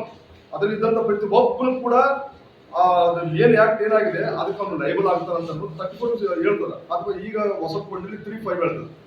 ಇದನ್ನ ಪೊಲೀಸರು ಉದ್ದೇಶಪೂರ್ವಕವಾಗಿ ಇದನ್ನು ಕೈ ಬಿಟ್ಟಿದ್ದಾರೆ. ಆ ಕಾರಣಕ್ಕಾಗಿ ಯಾಕೆ arrest ಮಾಡಬಲ್ಲರು ಅಂತ ಅನ್ಲಿಕ್ಕೆ ಇವತ್ತು ಬೆಳಿಗ್ಗೆ ಅಲ್ಲಿವರೆಗೂ ನಾನು FIR ನಲ್ಲಿ 34 ನೋಡಿಲ್ಲ. ತಿರ್ಬೇಕಂದ್ರೆ ಅಂದ್ಕೊಂಡಿದ್ದು ನಾನು. ಯಾಕಂದ್ರೆ ಮೋರ್ ದೆನ್ 5 ಇದೆ, 34 ಇರ್ತದೆ, 3(5) ಇರ್ತದೆ ಅಂತ ಅಂದ್ಕೊಂಡಿದ್ದು ನಾವು. ಇವರು ನೋಡಿದ್ರೆ ಉದ್ದೇಶಪೂರ್ವಕವಾಗಿ ಇವರು ನಮ್ಮ ಪೊಲೀಸ್ ಡಿಪಾರ್ಟ್ಮೆಂಟ್ ನಲ್ಲಿ ಇಂತಹ ದಾಖಲೆಗಳು DC ಅವರು ಕೂಡ ಸರಿಯಾದ ರೀತಿಯಲ್ಲಿ ಮನೆ ನೋಡಿರ್ಬೇಕು, ಬಂದು ಯಾವ ರೀತಿಯಲ್ಲಿ ನೋಡಿರ್ಬೇಕು. ಆ ಬಂದು ನಾವು ಕುಡಿಸಿ ಹಿಡ್ಕೊಂಡು ಬಂದಂತ ಮಂದಿ ಯಾರೋ ಒಬ್ರು ನಾವು ಮಾತಾಡಿ ಹೌದಲ್ಲ, ಇಂಥ ಮರಳುಗಳು ಅಪಹರಣಗಳು ಎಂತೆಂಥ ದಂಧೆಗಳು ಇರ್ತಕ್ಕಂಥ ಈ ರೈತರಿಗೆ ನನಗೆ ಅನ್ಸದ ಸ್ವಲ್ಪ ನಮ್ಮ ಕಳೆದ ಲಾಸ್ಟ್ ಟೈಮ್ ಇರ್ತಕ್ಕಂಥ ನಿತೀಶ್ ಅಂತವರೇ ಸ್ವಲ್ಪ ಅಂಥವ್ರು ಬೇಕು. ನಿತೀಶೇ ಬೇಕಾಗಿಲ್ಲ, ಆ ರೀತಿ ಇರ್ತಕ್ಕಂಥ ಮನುಷ್ಯ ಬೇಕು. ಅಂದ್ರೆ ನಮಗೂ ಸರಿ, ಸಾರ್ವಜನಿಕರಿಗೂ ಸರಿ, ಎಲ್ಲದಕ್ಕೂ ಒಪ್ಪಿರ್ತಕ್ಕಂಥ ಮನುಷ್ಯ ಬೇಕು. ಉದ್ದೇಶಪೂರ್ವಕವಾಗಿ ನಮ್ಮ ರಾಯಚೂರು ರಾಜಕಾರಣ ಜನಸಾಮಾನ್ಯರಿಗೆ ಬಂದಂತ ಜಿಲ್ಲಾಧಿಕಾರಿಗಳು ಹತ್ತಿರ ಆಗಬಾರದು, ಜನಸಾಮಾನ್ಯರಿಗೆ ಕೆಲಸಗಳು ಮಾಡಬಾರದು, ನಮ್ಮ ಮನೆಗಳ ಸುತ್ತ ತಿರುಗಾಡಬೇಕು ಜನಸಾಮಾನ್ಯರ ನಮ್ಮ ಕಾರಣಕ್ಕಾಗಿ ಈ ಅಮ್ಮನ ತಂದು ಬಹುಶಃ ಹಾಕ್ಯಾರ ಅಂತ ನಮ್ಮದು ಆಪಾದನೆ ಇದೆ, ಪಕ್ಕಾಪಾದನೆ. ಯಾರಾದರೂ ಅಲ್ಲ ಅಂತ ಬಿಡ್ಲಿ ನಮ್ಗೆ. ಇಲ್ಲ ಬಂದ್ರೆ ಆ ಎಮ್ಮ ಅವತ್ತು ನಾವು ನೋಡಿದ್ವಿ ಸರ್ ಎಲ್ಲಿ ನಮ್ಮ ನಾನು ಮೇಡಮ್ ಒಂದು ಸಬ್ಮಿಷನ್ ಅಂತ ಅಂದು ಮಾತಾಡಿದಾಗ ನಾನು ಕೇಳೋದು ನೀವು ಯಾಕೆ ವಿಜಿಟ್ ಮಾಡಿಲ್ಲ ಅಂತ ನಿಮ್ಮ ಹತ್ರ ಚೆನ್ನಾಗಿ ಮಾತಾಡ್ತಾರೆ ಅಲ್ಲ ನೀವು ಹೇಳ್ತಾ ಇದ್ರಿ ಸರ್ ಅದೇ ಬೇರೆ ದಿವಸ ಆಗಿದ್ರೆ ಮಾತಾಡ್ತಾರೆ ಅಯ್ಯಮ್ಮ ಹೆಣ್ಣು ಮಗಳ ಸರ್ ಹೆಂಗಂದ್ರೆ ಒಂದು ತಪ್ಪ ನಮ್ಗೀಗ ಬಹುಶಃ ನಮ್ಮನ್ನ ಕಟ್ಟಾಕ್ಲಿಕ್ಕೆ ಹೋರಾಟಗಾರನ ಸಾರ್ವಜನಿಕರನ್ನ ಏನೇನು ಬಾಯಿ ಉಲ್ಲಾರಂಗ್ ಮಾಡ್ಲಿಕ್ಕೆ ಬಹುಶಃ ಅಯ್ಯಮ್ಮನ ತಂದು ಹಾಕೊಂಡಿರ್ತಾರೆ ನಮ್ಮ ಸರ್ ಗೌರ್ಮೆಂಟ್ ತಂದ ಹಾಕ್ತಾರೆ ಅಲ್ಲ ಗೌರ್ಮೆಂಟ್ ತಂದ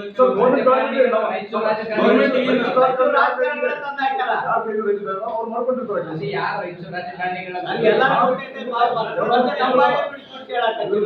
ಗುಂಪುಗಳು ಜಿಲ್ಲೆ ಹಾಕೊಂತಾರೆ ನಮ್ಮ ಯಾರು ಶರಣ ಪ್ರಕಾಶನ ಆತನ ಒಬ್ಬರು ಹಾಕೊಂಡ್ ಬರ್ತಾರೆ ಅವ್ ಗುಂಪುಗಳು ನೀವು ಗುಂಪುಗಳಿಂದ ಹಾಳಾಗ್ರಿ ಸ್ವಲ್ಪ ಒಳ್ಳೆ ಒಂದು ಗಂಡಸು ಸ್ವಲ್ಪ ಗಟ್ಟಿ ಮುಟ್ಟಿರ್ತಕ್ಕಂಥ ನಿಭಾಯಿಸ್ತಕ್ಕಂಥ ಆರ್ಡರ್ ಬೇಕು ನಮ್ಮ ಜಿಲ್ಲೆಗೆ ಅಂತಂದ್ರೆ ಇವತ್ತು ನಾರಾಯಣ ಸ್ವಾಮಿ ಬೆಳಿಗ್ಗೆ ಇವೆಲ್ಲ ಎಲ್ಲ ಗಮನ ತಂದೀವಿ ಸರ್ ಬಹುಶಃ ಅವರು ನಿಮ್ಮ ಹತ್ರ ರೆಸ್ಪೆಕ್ಟ್ ಮಾಡಲೇನೋ ಗೊತ್ತಿಲ್ಲ ಇವೆಲ್ಲ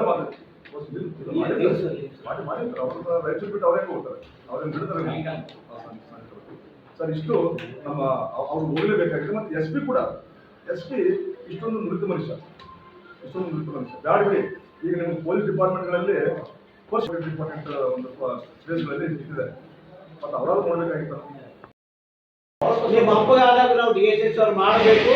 ಇವತ್ತು ನೀನು ಒಬ್ಬ ಸಚಿವರಿಗಾಗಿ ಕಾಣ್ತಿದ್ದ ನೀನು ಮಾಡಿಲ್ಲ, ನೀನು ಮಾಡಲೇಬೇಕು ಸರ್. ನಾನು ಬಂದೆ ನೋಡ್ತು ಅವರಿಗೆ ಫೋನಲ್ಲಿ ನಾನು ಮಾತಾಡಿದ್ದೀನಿ. ಪ್ರಿಯಾಂಕಾ ಖರ್ಗೆ ಅವರೇ, ನಿಮಗೆ 3 ಪ್ರಕರಣ ಬಗ್ಗೆ ಮಾತಾಡ್ತಾ ಇಲ್ಲ, ಅಶ್ವಿನ ಬಗ್ಗೆ ಮಾತಾಡ್ತಾ ಇದ್ದೀರಿ ಅಂತ ಕೇಳಿದಾಗ ನನಗೆ ಜಿಲ್ಲಾಡಳಿತದಿಂದ ಒಂದೇ ವಿಷಯ ನನಗೆ ರಿಪೋರ್ಟ್ ಮಾಡಿದರೆ 2 ವಿಷಯ ಮಾಡಿಲ್ಲ, ಗೋಮಾನಂದ್ ಮಾಡಿಲ್ಲ, ರಾಣೆಮಂದ್ ಮಾಡಿಲ್ಲ, ಒಂದೇ ನನಗೆ ಜಿಲ್ಲಾಡಳಿತದಿಂದ ಎಸ್ ಪಿ ಇವರು ವೈಫಲ್ಯ ಯಾರು ಜಿಲ್ಲಾಡಳಿತ ಏನ್ ಮಾಡ್ತಾರೆ sir? Home minister S P ಕೇಳಕ್ಕಾಗಲ್ಲ ಈ ಗೊತ್ತಿಲ್ಲ ಅವ್ರಿಗೆ ಏನಾಗಿಲ್ಲ ಸರ್. ನಾಲಾಯಕ ಹೋಮ್ ಮಂತ್ರಿ ಇದ್ದಾರ, ಕೇವಲ RSS ಮಾಡ್ತಾ ಇದ್ದಾರ, ದಲಿತರ ಒಕ್ಕಲುಗಳ ಬಗ್ಗೆ ನಾನು ಮಾತಾಡ್ತಾ ಇದ್ದಾನೆ, ಕೇವಲ ಅಶ್ವಿನಿ ಪ್ರಕರಣ ಬಗ್ಗೆ ಮಾತಾಡ್ತಾ ಇದ್ದಾನೆ. ಅದರಾಗೆ ಅಜಯ್ ಸಿಂಗ್ ಅವರ ಪತ್ರಿಕೆಗಳಿಗೆ ಬಂದ ರೈತರಲ್ಲಿ ಕೇವಲ ಅಶ್ವಿನಿ ಪ್ರಕರಣ ಮಾತಾಡ್ತಾ ಇದ್ದಾನೆ, ಭೂಮರನ್ನು ಮಾತಾಡ್ತಾರೆ, ರಾಣೆಮಂದು ಮಾತಾಡ್ತಾರೆ. ಇವರು ತಾರತಮ್ಯ ಮಾಡ್ತಿದ್ರೆ ಜಿಲ್ಲಾಡಳಿತ ಅವ್ರಿಗೆ ರಿಪೋರ್ಟ್ ಕೊಟ್ಟಿಲ್ಲ ಅಂತ ನಾನು ಸ್ಪಷ್ಟವಾಗಿ ಪ್ರಿಯಾಂಕಾ ಅವರು ಕೇಳಿ ಜಿಲ್ಲಾಡಳಿತ ರಿಪೋರ್ಟ್ ಕೊಡೋದು ಬೇಕಿಲ್ಲ ಸರ್. ಡೈಲಿ ರಿಪೋರ್ಟ್ ಹೋಗ್ತದೆ ಅವರಿಗೆ ಸರ್. ಅವ್ರು ಬೇಕಂದ್ರೆ ಮಾಡ್ತಾ ಇದ್ದಾರ. ರಾಯಚೂರು ಜಿಲ್ಲೆ ನೆಲೆಯಲ್ಲಿ ಮಾಡ್ತಾ ಇದ್ದಾರೆ ಸರ್. ರಾಯಚೂರು ಜಿಲ್ಲೆ ಬಗ್ಗೆ ಯಾವ ಮುಖ್ಯಮಂತ್ರಿಗಳೇ ರಾಜಕಾರಣ ಬೇಕಿದೆ. ಕೇವಲ ದಲಿತ ಸಂಘರ್ಷ ಸಮಿತಿ, ದಲಿತ ಸಂಘಟನೆಗಳ ಮಾತ್ರ ಹೋರಾಟ ಮಾಡ್ತಾರೆ. 30 ವರ್ಷದಿಂದ ಯಾವುದೇ ಹೋರಾಟ ಫೇಲ್ ಆಗಿಲ್ಲ. ಇದರ COD ತನಿಖೆ ಅವರಿಗೆ ನಾವು ನಿದ್ದೆ ಮಾಡಂಗಿಲ್ಲ. 4ನೇ ತಾರೀಕು ಇವತ್ತಿನ ಸಂಘಟನೆಗಳು ಹೋರಾಟ ಮಾಡ್ತಾ ಇದ್ದೀವಿ. ನೀನು ಇವತ್ತು ಸಹ ವಿರೋಧ ಪಕ್ಷ ನಾಯಕರಿಗೂ ಸಹ ನೀವು ಕೌನ್ಸಿಲಲ್ಲಿ ಒಬ್ಬ ಮಾತಾಡಿದ ವಿರೋಧ ಪಕ್ಷ ತಾರೀಕೆ ನೀವು ನಾಯಕರು ನೀವು ಅಶೋಕ್ ಅಂತ ನೀವು ಈಗ ಜಸ್ಟ್ ಮಾತಾಡ್ಬೋದು. ನಾಳೆ 30ನೇ ತಾರೀಕು ಒಂದು ಆಯೋಗ ಬರ್ತದೆ, ಅವ್ರಿಗೂ ನಾವು ಮಾತಾಡ್ತಾ ಇದ್ದೀವಿ. ಏನಾಗಿದೆ, ಯಾವತ್ತೇ ವಿಷಯದ ದಲಿತ ಸಂಘಟನೆ ಬಿಟ್ಟು ಒಬ್ಬ ರಾಜಕಾರಣಿಗಳ ಚಕ್ಕಾಗುತ್ತಾ ಇಲ್ಲ. ಇವತ್ತು ಲಿಂಗಸೂರಲ್ಲಿ SC constituency SC MLA ಭೇಟಿಯಾಗಿಲ್ಲ, ದೇವದುರ್ಗದಲ್ಲಿ ST MLA ಭೇಟಿಯಾಗಿಲ್ಲ. ರಾಜಕಾರಣಿಗಳು ಮಂಡಳಿಗಳು ಮಾಡಕ್ಕೆ ಇಲ್ಲಿ ಯಾವಾಗಲೂ ಬೆಂಬಲ ಇದೆ. ರಾಯಚೂರಲ್ಲಿ ಕೇವಲ ದಲಿತ ಸಂಘಟನೆಗಳು ಮಾತ್ರ ಧ್ವನಿ ಮೇಲೆ ಇಲ್ಲಿ ಕೆಲಸಗಳಾಗ್ತವೆ. ನಮಗೆ ಯಾವತ್ತು ನಾವು ಮಾಡಿದ್ದಕ್ಕೆ ಅವರು ನೆಗೆಟಿವ್ ಆಗಿ ಮಾಡ್ತಾ ಇದ್ದಾರೆ, ಸರ್ಕಾರ ಆಗಲಿ ರಾಜಕಾರಣಿಗಳಾಗಲಿ. ನಿನ್ನೆ ಒಬ್ಬ ಡೆಲಿಗೇಷನ್ ಏನ್ ಮಾಡಿದ್ದಾರೆ ಗೊತ್ತಾ ಸರ್? ಅದು ಯಾಕೆ ತಗೊಂಡಿದ್ರೆ ನಾವು ಆ ರಾಜಕಾರಣಿಗಳಿಗೆ ಥ್ರೆಟ್ ತಗೊಂಡಿವಿ ಅಂತ ಏನು ರಾಜಕಾರಣ ಬಂದು 2 ಲಕ್ಷ ಕೊಡ್ತೀವಿ. ನಾಗ 2 ಲಕ್ಷ ಮಾತಾಡ್ಬೇಡಪ್ಪ, ನೀವು ಸ್ವಲ್ಪ ನಾನು DC ಹತ್ರ ಮಾತಾಡ್ತೀವಿ ಹೇಳಿದ್ಮೇಲೆ ಆತ ಇಲ್ಲಿರೋ ನಮ್ಮ ಹೇಳ್ಬಾರ್ದು ಟೀಮನ್ನು ಕರ್ಕೊಂಡು ಹೋಗಿ ಜಿಲ್ಲಾ ಉಸ್ತುವಾರಿ ಸಚಿವರಿಂದ ಕರ್ಕೊಂಡು ಹೋಗಿದೆ. ನನಗೆ ವಸಂತ್ ಕುಮಾರ್ ಅವರು ಕೊಡ್ತಾರೆ, ಯಾರ ಪಟ್ಟಿ ಅಲ್ಲಿ ರೆಫರೆನ್ಸ್ ಏನಿದೆ, ಮೈನರ್ ಇರಿಗೇಷನ್ ಮಿನಿಸ್ಟರ್ ಅವರು ಡೆಲಿಗೇಷನ್, ನಮ್ಮ ದಲಿತ ಡೆಲಿಗೇಷನ್ಗೆ ಹೋಮ್ ಮಿನಿಸ್ಟರ್ ಏನಂತಮ್ಮ ನೀವು ನನ್ನ ಬಿಟ್ಟು ನೀವು ಜಿಲ್ಲಾ ಉಸ್ತುವಾರಿ ಸಚಿವರು ಕರ್ಕೊಂಡು ನೋಡ್ತೀನಿ ನಿಮ್ಮನ್ನ ಅಂತ ವಾರ್ನಿಂಗ್ ಕೊಟ್ಟಂತ ಅವ್ರಿಗೆ ಕಾರ್ಯಕರ್ತರಿಗೆ. ಅದರಲ್ಲಿ ಒಬ್ಬರು ನಮ್ಮ ಅಮ್ಮಣ್ಣನ್ನು ಕರ್ಕೊಂಡಿದ್ರು. ಅಮ್ಮಣ್ಣ ಈ ರೀತಿಯಾಗಿ ಎಲ್ಲ ಚಲವಾದಿ ಸಂಘಟನೆ ಮೇಲೆ ಗರಂ ಆದ ಖರ್ಗೆ ಅವರಂತ ಹೇಳಿದ್ರು. ಈ ರೀತಿ ಇದೆ. ಅವ್ರಿಗೆ ಹೇಳಿದ್ರು ನೀವು ತಿಪ್ಪಲ, ಇವ್ದೇ ತಿಪ್ಪಲ. ಈ ಪರಿಸ್ಥಿತಿ ರೈತರಲ್ಲಿ ಹಾಳಾಗ್ತದೆ 2 ಗುಂಪುಗಳ ರಾಜಕಾರಣದಿಂದ. 2 ಗುಂಪು ರಾಜಕಾರಣಗಳಿಂದ ರೈತರು ಕೊಲೆ ಆಗ್ತದೆ, ಡೆವಲಪ್ಮೆಂಟ್ ಆಗ್ತಾ ಇದೆ. ಬಹಳ ಸ್ಪಷ್ಟ. ಇವತ್ತು ಅಪ್ರಿಷಿಯೇಟ್ ಮಾಡಬೇಕು. ಮಾದರಿ ಅವರು ಇವತ್ತು ಕ್ವಶನ್ ಮಾಡಿದ್ರು. ಇವತ್ತು ರಾಯಚೂರು ಜಿಲ್ಲೆ 5 ಜನ SCಗಳು, STಗಳು, ಒಬ್ಬ SCಗಳು, ಒಬ್ಬ MP ಮಾಡಿಲ್ಲ. ಇವತ್ತು ಅದು ಯಾವ ನಿಮ್ಮ ರಾಯಚೂರು ಸತ್ಯ ಪತ್ರಿಕೆ ಅದನ್ನೇ ಓದಿದ್ದಾರೆ. ಅದರಲ್ಲಿ ಇವತ್ತು ನೀವು ಪತ್ರಕರ್ತರಿಗೆ ಧನ್ಯವಾದಗಳು ಹೇಳ್ಬೇಕು. ನಮ್ಮ ಹತ್ರ ಸತ್ಯನಾರಾಯಣ ನಮ್ಮ ಕೂಡ ಎಲ್ಲ ಚರ್ಚೆ ಮಾಡಿದ್ರೆ ನಿರ್ಭಯ ಪ್ರಕರಣ ಎಲ್ಲ ಮಾಡಿದ್ರೆ ಅದೇ ಪತ್ರಿಕೆ ಕಲ್ಯಾಣ ಸತ್ಯ ಪತ್ರಿಕೆ ಇವತ್ತು ರಾಯಚೂರು ಪತ್ರಿಕೆಗಳಿಗೆ ನಾವೆಲ್ಲ ಧನ್ಯವಾದಗಳು ಹೇಳ್ಬೇಕು. ಯಾಕಂದ್ರೆ ಮೊದಲಿಂದ ಒಳ್ಳೆ ರಿಪೋರ್ಟ್ ಮಾಡ್ತಾ ಇದ್ದೀರಿ. ಮತ್ತು ಸರ್ ಏನಾಗಿದೆ, ಯಾವುದೋ ಈ ಸಂದರ್ಭದಲ್ಲಿ ಮುಖಂಡರುಗಳಾದ ಎಂಆರ್ ಭೇರಿ, ಜೈ ಭೀಮ್, ಹೇಮರಾಜ್ ಅಸ್ಕಿಹಾಳ, ನರಸಿಂಹಲು ನೆಳಹಾಳ, ಶರಣಪ್ಪ ದಿನ್ನಿ ಉಪಸ್ಥಿತರಿದ್ದರು. ಬಿಜೆಪಿ ಮುಖಂಡ ರವೀಂದ್ರ ಜಲ್ದಾರ್ ಕುಮ್ಮಕ್ಕಿನಿಂದ ಅನಧಿಕೃತವಾಗಿ ನಡೆಸಲಾಗುತ್ತಿರುವ ಐಡಿಎಸ್ಎಂಟಿ ಲೇಔಟ್ ರಸ್ತೆಯಲ್ಲಿ ಮೀರಣ ತರಕಾರಿ ಮಾರುಕಟ್ಟೆಯನ್ನು ಬಂದ್ ಮಾಡದೆ ಹೋದರೆ ಉಸ್ಮಾನಿಯಾ ತರಕಾರಿ ಮಾರುಕಟ್ಟೆಯನ್ನು ಬಂದ್ ಮಾಡುವುದಾಗಿ ತರಕಾರಿ ಮಾರಾಟಗಾರರ ಸಂಘದ ಅಧ್ಯಕ್ಷ ಎನ್ ಮಹಾವೀರ್ ಎಚ್ಚರಿಸಿದರು. ಅವರಿಂದು ಮಾಧ್ಯಮಗೋಷ್ಠಿ ಉದ್ದೇಶಿಸಿ ಮಾತನಾಡಿ, ಮಹಾನಗರ ಪಾಲಿಕೆ ಆದಾಯಕ್ಕೆ ಖೋತಾಗಿ ಅನಧಿಕೃತವಾಗಿ ಶಂಕರ್ ರೆಡ್ಡಿ ಎಂಬುವವರು ಶುಲ್ಕ ವಸೂಲಿ ಮಾಡುತ್ತಿದ್ದಾರೆ. ಇಮ್ರಾನ್ ಪಾಷಾ ಎಂಬುವವರ ಖಾಸಗಿ ನಿವೇಶನದಲ್ಲಿ ತರಕಾರಿ ಮಾರಾಟ ನಡೆಸುತ್ತಿದ್ದು 25,000 ರೂಪಾಯಿ ಇಮ್ರಾನರಿಗೆ, 26,000 ರೂಪಾಯಿ ರವೀಂದ್ರ ಜಲ್ದಾರ್ ಇವರು ಪಡೆಯುತ್ತಿದ್ದಾರೆ. ಮಹಾನಗರ ಪಾಲಿಕೆ 3 ನೋಟಿಸ್ ನೀಡಿದ್ದರೂ ತೆರವುಗೊಳ್ಳುತ್ತಿಲ್ಲ.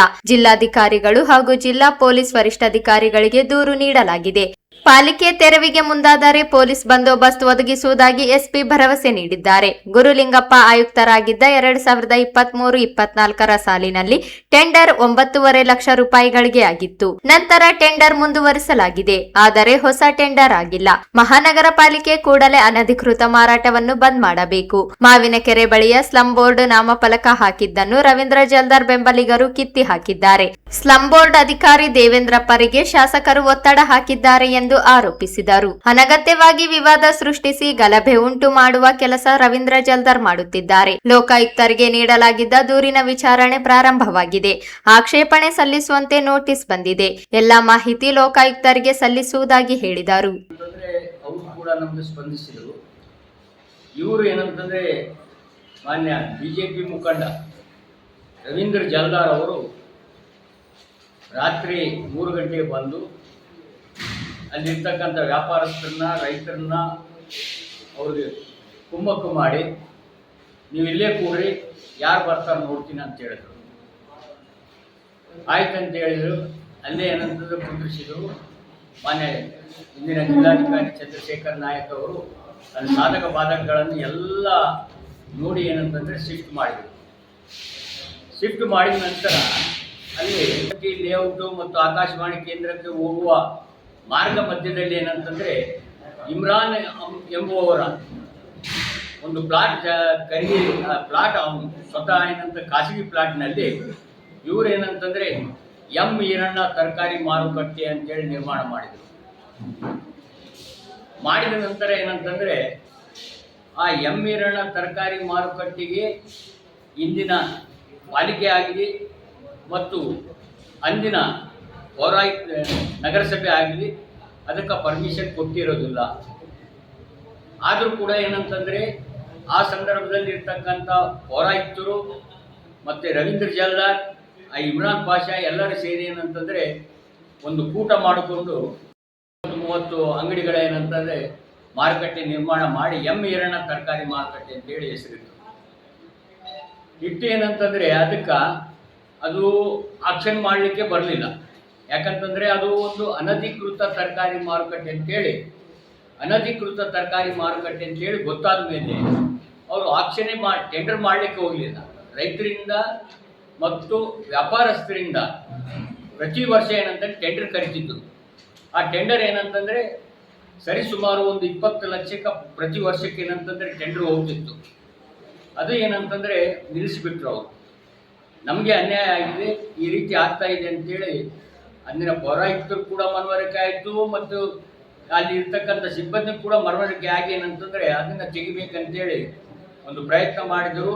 ಚಂದ್ರಶೇಖರ್ ನಾಯಕ್ ಸಾಹೇಬರು ತೆಗೆದು ತದನಂತರ ಇವರು ಏನು ಅಲ್ಲಿ ಹೋಗಿ ಶಿಫ್ಟ್ ಮಾಡ್ಕೊಂಡು ಇದ್ರಲ್ಲ, ಅದು ಕೂಡ ನಾವೇನಂತಂದರೆ ಇಲ್ಲಿಗಲ್ಲ ಇದೆ ಅಂತೇಳಿ ನಾವು ಕಲೆ ಬಿದ್ದಾಗ ಅವ್ರೇನಂತಂದರೆ ಮಾನ್ಯ ವಲಯ ಆಯುಕ್ತರು ಬಸವರಾಜ್ ಹೆಬ್ಬಾಳ್ ಅವರು ಒಂದು ನೋಟಿಸ್ ರೆಡಿ ಮಾಡಿದರು. ರಾಯಚೂರು ನಗರದ ಎಂ ಈರಣ್ಣ ವೃತ್ತದಿಂದ IDSMT ಲೇಔಟ್ ಆಕಾಶವಾಣಿ ಕೇಂದ್ರಕ್ಕೆ ಹೋಗುವ ಮಾರ್ಗ ಮಧ್ಯದಲ್ಲಿ ರಸ್ತೆಯಲ್ಲಿ ಅನಧಿಕೃತವಾಗಿ ತರಕಾರಿ ಮಾರುಕಟ್ಟೆ ನಡೆಸುವವರನ್ನು ಹಾಗೂ ಮಾರಾಟ ಮಾಡುವವರನ್ನು ಅಧಿಕೃತ ಮಾರುಕಟ್ಟೆಯಾದ ಉಸ್ಮಾನಿಯಾ ತರಕಾರಿ ಮಾರುಕಟ್ಟೆ ಹಿಂಭಾಗದಲ್ಲಿ ರೈತ ಮಾರುಕಟ್ಟೆಗೆ ಸ್ಥಳಾಂತರಿಸುವ ಕುರಿತು ಅಂತೇಳಿ ಆ ಒಂದು ಇಮ್ರಾನ್ ಪಾಷಾ ಒಂದು ಜಾಗಕ್ಕೆ ಏನಂತಂದರೆ 3 ಸಲ ನೋಟಿಸ್ ಕಳಿಸಿದ್ರು. 1 ಸಲ ಆದರೆ ತೆಗಿಲಿಲ್ಲ, 2 ಸಲ ಆದರೆ ತೆಗಿಲಿಲ್ಲ. ಕೊನೆಯ ಒಂದು ಸೂಚನಾ ಪತ್ರ ನೋಟಿಸ್ ಕಳಿಸಿದ ಮೇಲೆ ಅವನೇನಂತಂದರೆ ತೆಗೆದುಬಿಟ್ಟ. ಯಾಕಂತಂದರೆ ಅದಕ್ಕೆ ಪರ್ಮಿಷನೇ ಇದ್ದಿಲ್ಲ. ಅದು ಏನಂತಂದರೆ ಪ್ರತಿ ತಿಂಗಳ ಅಲ್ಲಿರ್ತಕ್ಕಂಥ ವ್ಯಾಪಾರಸ್ಥರು, ರೈತರು 50,000 ಬಾಡಿಗೆ ಕೊಡ್ತಾ ಇದ್ರಂತ. ಅದರಲ್ಲಿ ಏನಂತಂದರೆ 25,000 ಇಮ್ರಾನ್ ಪಾಷಾಗೆ, 25,000 ರವೀಂದ್ರ ಜಲ್ಲಾರ್ ಅವರು. ಹೀಗಾಗಿ ಏನಂತಂದರೆ ನಾವು ಸತತವಾಗಿ ಕಲೆ ಬಿದ್ದ ಸಂದರ್ಭದಲ್ಲಿ ಏನಂತಂದರೆ ಮಾನ್ಯ ವಲಯ ಆಯುಕ್ತರಾದ ಬಸವರಾಜ ಹೆಬ್ಬಾಳ ಅವರು ಅವ್ರಿಗೆ ನೋಟಿಸ್ ಜಾರಿ ಮಾಡಿ ಅಂತಂದರೆ ತೆಗೆದುಬಿಟ್ಟು. ತೆಗೆದ ನಂತರ ಏನಂತಂದರೆ ಈಗ ರಸ್ತೆ ಬದಿ ಕುಂತು ವ್ಯಾಪಾರ ಮಾಡಕತ್ತಾರೆ. IDSMT ಲೇಔಟ್ಗೆ ನಾವು ಹೋಗ್ತೀವಿ, ಎಮ್ಮಿರಣ್ಣ ವೃತ್ತದಿಂದ IDSMT ಲೇಔಟ್ಗೆ. ಅಲ್ಲಿ ರಸ್ತೆ ಬದಿ ಏನಂತಂದ್ರೆ ತರಕಾರಿ ವ್ಯಾಪಾರ ಮಾರಾಟ ಮಾಡ್ತಾ ಇದ್ದೀವಿ. ರೈತರು ಕೂಡ ಅಲ್ಲೇ ಕೂಗ್ತಾರೆ. ಅಲ್ಲೇ ಏನಂತಂದರೆ ಆ ಭಾಗದಲ್ಲಿ ಇರ್ತಕ್ಕಂಥ ಶಾಲಾ ಕಾಲೇಜುಗಳಿಗೆ ಮತ್ತು ಸಾರ್ವಜನಿಕರಿಗೆ ಇನ್ನು ಬೇರೆ ಬೇರೆಯವರಿಗೆ ಭಾಳ ತೊಂದರೆ ಆಗ್ತಾ ಇದೆ ಅಂತೇಳಿ ನಮ್ಮ ಗಮನಕ್ಕೂ ಬಂತು. ನಾವು ಅವ್ರಿಗೆ ಹೇಳಿದ್ವಿ, ನೀವು ಒಂದು ನೋಟಿಸ್ ಕೊಡ್ರಪ್ಪ. ನೋಟಿಸ್ ಕೊಟ್ಟು ಏನಂತಂದರೆ ಇದು ಮಾಡಿರಿ, ಇಲ್ಲ ಒಂದು ಮನವಿ ಪತ್ರ ಕೊಡ್ರಿ ಪಾಲಿಕೆ ಆಯುಕ್ತರಿಗೆ, ಅವ್ರಿಗೆ ಏನಂತೇಳಿ. ಈಗಿರ್ತಕ್ಕಂಥ ಪಾಲಿಕೆ ಆಯುಕ್ತರು ಕೂಡ ಪ್ರಾಮಾಣಿಕದಿಂದ ಏನಂತಂದ್ರೆ ಒಂದು ಕೆಲಸ ಮಾಡಿದ್ದಾರೆ, ಅದನ್ನ ತೆಗೀರಿ ಅಂತೇಳಿ. ಬಟ್ ಇಲ್ಲಿ ಏನಾಗಿದೆ ಅಂತಂದರೆ ಇವರು ವಲಯ ಆಯುಕ್ತರು ಲಾಸ್ಟ್ ಟೈಮ್ ಹೋದಾಗ ಏನಂತಂದರೆ ಅಲ್ಲಿ ಇರ್ತಕ್ಕಂಥ ಉಮೇಶ್ ಕಾಂಬ್ಳೆ ಅವರು ಏನಂತಂದರೆ ಇದು ಮತ್ತೆ ನಮ್ಮ ಮೇಲೆ ಏನಾದರೂ ಒಂದು ಪ್ರಕರಣ ದಾಖಲಾಗ್ಬೋದು ಅಂತೇಳಿ ಅಲ್ಲಿಗೆ ಬಿಟ್ಟು ಬಂದುಬಿಟ್ಟಾರೆ. ಹಾಗಾಗಿ ಏನಂತಂದರೆ ಇವರು ಏನು ಮಾಡಿದಾರ, ಜಲ್ದಾರ್ ಪದೇ ಪದೇ ಏನಂತಂದರೆ ಅಲ್ಲಿರ್ತಕ್ಕಂಥ ರೈತರಿಗೆ ಮತ್ತು ಇವರಿಗೆ ವ್ಯಾಪಾರಸ್ಥರಿಗೆ ಕುಮ್ಮಕ್ಕು ನೀಡ್ತಾ ಇದ್ದಾರೆ. ಅವರು ಹೇಳ್ಬೋದಿತ್ತು, ಹೋಗ್ರಪ್ಪ ಕರೋನಾ ಮುಗಿತ್ತು, ಹೋಗಿ ಅಲ್ಲಿ ವ್ಯಾಪಾರ ಮಾಡಿಕೊಡ್ರಿ, ಇದು ಎಷ್ಟು ದಿವಸ ಆದರೂ ಕೂಡ ಹೋಗ್ತದ, ದಯಮಾಡಿ ಏನಂತಂದ್ರೆ ನೀವು ಹೋಗಿ ಅಲ್ಲಿ ವ್ಯಾಪಾರ ಮಾಡಿ ಅಂತ ಹೇಳ್ಬೇಕಾಗಿದೆ. ಯಾಕಂತಂದರೆ ಕಳೆದ 5 ವರ್ಷದಿಂದ ದುಡ್ಡು ತಿಂದು ಏನಂತಂದರೆ ಅವನಿಗೆ ಮಜಾ ಸಿಕ್ಕಲ್ಲ. ಅವನಿಗೆ ಅಲ್ಲಿ ಇರ್ತಕ್ಕಂಥ ರೈತರಿಂದ ಇವರಿಂದ ಏನಂತಂದರೆ ಇನ್ನೊಂದು ಏನಂತಂದರೆ 23-24 ಟೆಂಡರ್ ಆಯಿತು.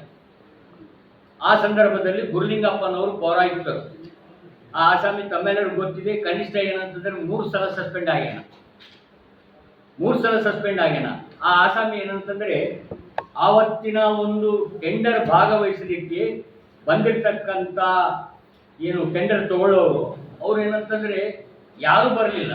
ಯಾಕೆ ಬರಲಿಲ್ಲ ಅಂತಂದರೆ ಆಲ್ರೆಡಿ ನಾನು ಅವ್ರಿಗೆ ಎಲ್ಲ ಹೇಳಿದ್ದೆ, ನೋಡಪ್ಪ ಹಿಂಗಾದ ತೊಗೊಂಡ್ರೆ ಮತ್ತೆ ದೊಡ್ಡ ಸಮಸ್ಯೆ ಆಗ್ತದ, ಅಲ್ಲಿ ಮಾರ್ಕೆಟ್ಗೆ ಸ್ಥಳಾಂತರ ಮಾಡಬೇಕಂತೇಳಿ ಒಂದು ನೋಟಿಸ್ ಕೊಟ್ಟರು. ಯಾರು ನಮ್ಮ ಜುಬೇರ್ ಮಹಾಪಾತ್ರ ಅವರು. ಅದರಲ್ಲಿ ಏನಂತಂದರೆ ಸಭೆಯ ಉಲ್ಲಂಘನೆ ಆಯಿತು.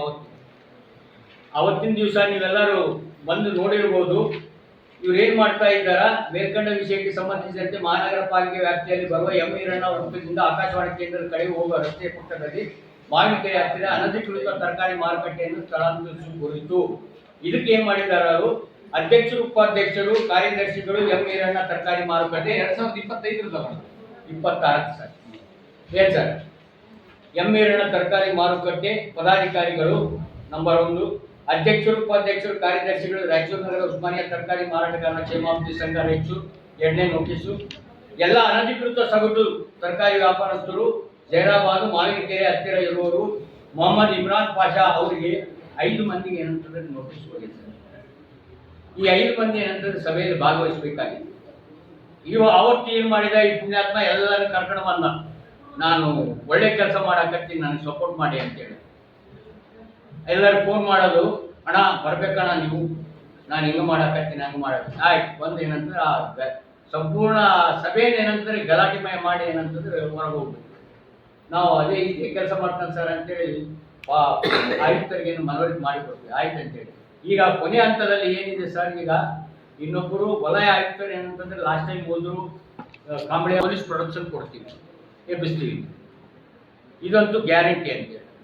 ಹಾಗಾಗಿ ಏನಂತಂದರೆ ನಾವು ಇನ್ನೊಂದು ಏನಂತಂದರೆ ಈ ಪತ್ರಿಕಾಗೋಷ್ಠಿ ಕರೆಯಲಿಕ್ಕೆ ಇನ್ನೊಂದು ಕಾರಣ, ಲೋಕಾಯುಕ್ತರು ನೋಟಿಸ್ ಬಂದದ ನನಗೆ. ಏನಂತೇಳಿ ಬಂದದ, ನಿಮ್ಮ ಆಕ್ಷೇಪಣೆ ಏನಾದರೂ ಇದ್ರಿ ಹೇಳ್ರಿ ಅಂತೇಳಿ. ಸರ್ ಆಕ್ಷೇಪಣೆ ಏನಿಲ್ಲ, ಈಗ ಯಾವ ಕಾರಣಕ್ಕೆ ಬಂದಿದೆ ಅದೇ ಸರ್. ಈಗ ಅವ್ನು ಏನು ಹೇಳೋಣ, ಮೇಲ್ಕಂಡ ತಮ್ಮ ದೂರಿಗೆ ಸಂಬಂಧಿಸಿದಂತೆ ಗೌರವಾನ್ವಿತ ಉಪಲೋಕಾಯುಕ್ತರು 2ರವರ ನಿರ್ದೇಶನದಂತೆ 2ನೇ ಎದುರುದಾರರು ಏನು ಸಲ್ಲಿಸೇನೆ ಅಂತೇಳಿ ಗೊತ್ತಿಲ್ಲ. ಅದೇ ನಾನು ಅದೇ ಉತ್ತರ ಕೊಟ್ಟಿನಿ. ನಾನು ಅಂದ್ರೆ ನೋಟಿಸ್ ಬಂದದಕ್ಕೆ ಈ ಪ್ರೆಸ್ ಮೀಟ್ ಮಾಡಕ್ಕೆ ಅದು ನೋಟಿಸ್ ಬಂದದ. ಮೇಲಿಂದ ಏನಂತಂದ್ರೆ ನಮಗೆ SP ಸಾಹೇಬರು ಇವರು ಆಶ್ವಾಸನೆ ಕೊಟ್ಟರು, ಇಲ್ಲ ರೀ ಇದು ಇನ್ನು 10-15 ದಿವಸದೊಳಗೆ ಮತ್ತೆ ಹಳೆ ವಿಚಾರ ಇವೆಲ್ಲ ತೆಗೆದು.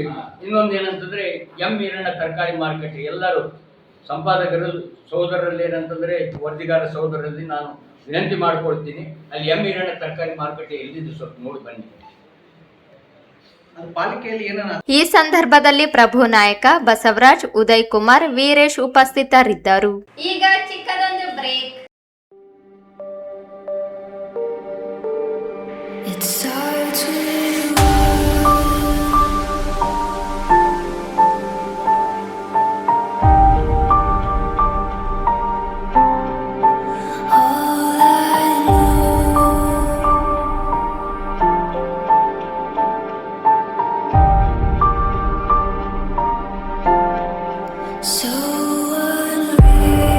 ರಾಯಚೂರು ಜಿಲ್ಲೆಯ ಹೆಮ್ಮೆಯ ಹೋಂಡಾ ಅಧಿಕೃತ ಡೀಲರ್ ಶ್ರೀ ತಿರುಮಲ ಹೋಂಡಾ ವತಿಯಿಂದ ಗ್ರಾಹಕರಿಗೆ ಅಭೂತಪೂರ್ವ ಮೆಗಾ ಕ್ಲಿಯರೆನ್ಸ್ ವಿಶೇಷ ಆಫರ್ ಘೋಷಿಸಲಾಗಿದೆ. ತಿರುಮಲ ಮೋಟಾರ್ಸ್ನ ಇತಿಹಾಸದಲ್ಲೇ ಹಿಂದೆಂದೂ ಕಾಣದ ಭರ್ಜರಿ ಕ್ಯಾಶ್ ಡಿಸ್ಕೌಂಟ್ ಮತ್ತು ಆಕರ್ಷಕ ಉಚಿತ ಉಡುಗೊರೆಗಳನ್ನು 2023-24ನೇ ಮಾಡೆಲ್ ವಾಹನಗಳ ಮೇಲೆ ನೀಡಲಾಗುತ್ತಿದೆ. ಹಾರ್ನೆಟ್ 2.0 ಬರೋಬ್ಬರಿ 16,999 ವರೆಗೆ ನೇರ ಕ್ಯಾಶ್ ಡಿಸ್ಕೌಂಟ್. SP 160 11,999 ವರೆಗೆ ಕ್ಯಾಶ್ ಡಿಸ್ಕೌಂಟ್. ಆಕ್ಟಿವಾ 110 ಹಾಗೂ ಡಿಯೋ ಸ್ಮಾರ್ಟ್ ಕೀ ತಲಾ 9,999 ವರೆಗೆ ರಿಯಾಯಿತಿ. ಶೈನ್ 100 ಹಾಗೂ ಲಿಯೋ ಮೇಲೆ 2,999 ರಿಂದ 7,999 ವರೆಗೆ ವಿಶೇಷ ಡಿಸ್ಕೌಂಟ್. ವಾಹನ ಖರೀದಿಯ ಜೊತೆಗೆ premium trolley bag, smart watch, bluetooth earbuds ಹಾಗೂ ಸುರಕ್ಷತೆಗಾಗಿ ಹೆಲ್ಮೆಟ್ ಉಚಿತವಾಗಿ ಪಡೆಯುವ ಸುವರ್ಣಾವಕಾಶ. ಈ ಅಪರೂಪದ ಆಫರ್ ಶ್ರೀ ತಿರುಮಲ ಹೋಂಡಾ ರಾಯಚೂರು ಸೇರಿದಂತೆ ಮಾನ್ವಿ, ದೇವದುರ್ಗ, ಸಿರವಾರ ಹಾಗೂ ಪೋತ್ನಾಳ್ ಶಾಖೆಗಳಲ್ಲಿ ಲಭ್ಯವಿದ್ದು ಸೀಮಿತ ಸ್ಟಾಕ್ ಇರುವುದರಿಂದ ಗ್ರಾಹಕರು ಹಿಂದೆ ಭೇಟಿ ನೀಡಿ ಸದುಪಯೋಗ ಪಡೆದುಕೊಳ್ಳಲು ಕೋರಲಾಗಿದೆ. ಹೆಚ್ಚಿನ ಮಾಹಿತಿಗಳಿಗಾಗಿ ರಾಯಚೂರು ಶಾಖೆ 9448385032, ಮಾನ್ವಿ ಶಾಖೆ 9980778555, ದೇವದುರ್ಗ ಶಾಖೆ 7019009123, ಸಿರವಾರ ಶಾಖೆ 9008991044 ಹಾಗೂ ಪೋತ್ನಾಳ ಶಾಖೆ 9880312145 ಸಂಪರ್ಕಿಸಬಹುದಾಗಿದೆ. ಸ್ಥಳ ಶ್ರೀ ತಿರುಮಲ ಹೋಂಡಾ, ಗೋಶಾಲ ರಸ್ತೆ, Raichur.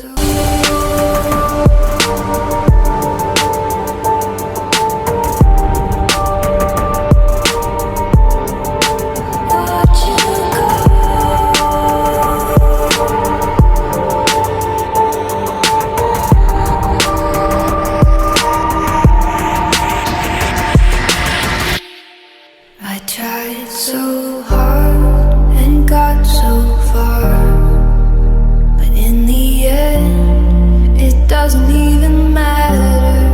I had to fall to lose it all, but in the end it doesn't even matter. I tried so hard and got so far, but in the end doesn't even matter. I had to fall to lose it all, but in the end it doesn't even matter.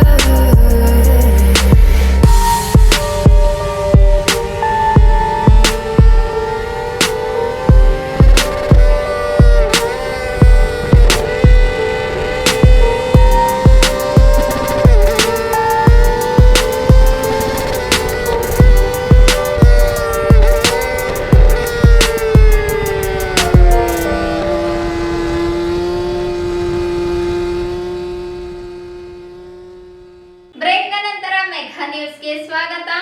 ಜಿಲ್ಲೆಯಲ್ಲಿ ಹೆಚ್ಚುತ್ತಿರುವ ಕೊಲೆ, ಅತ್ಯಾಚಾರ ಹಾಗೂ ದೌರ್ಜನ್ಯ ಪ್ರಕರಣಗಳಿಗೆ ಕಡಿವಾಣ ಹಾಕಬೇಕು.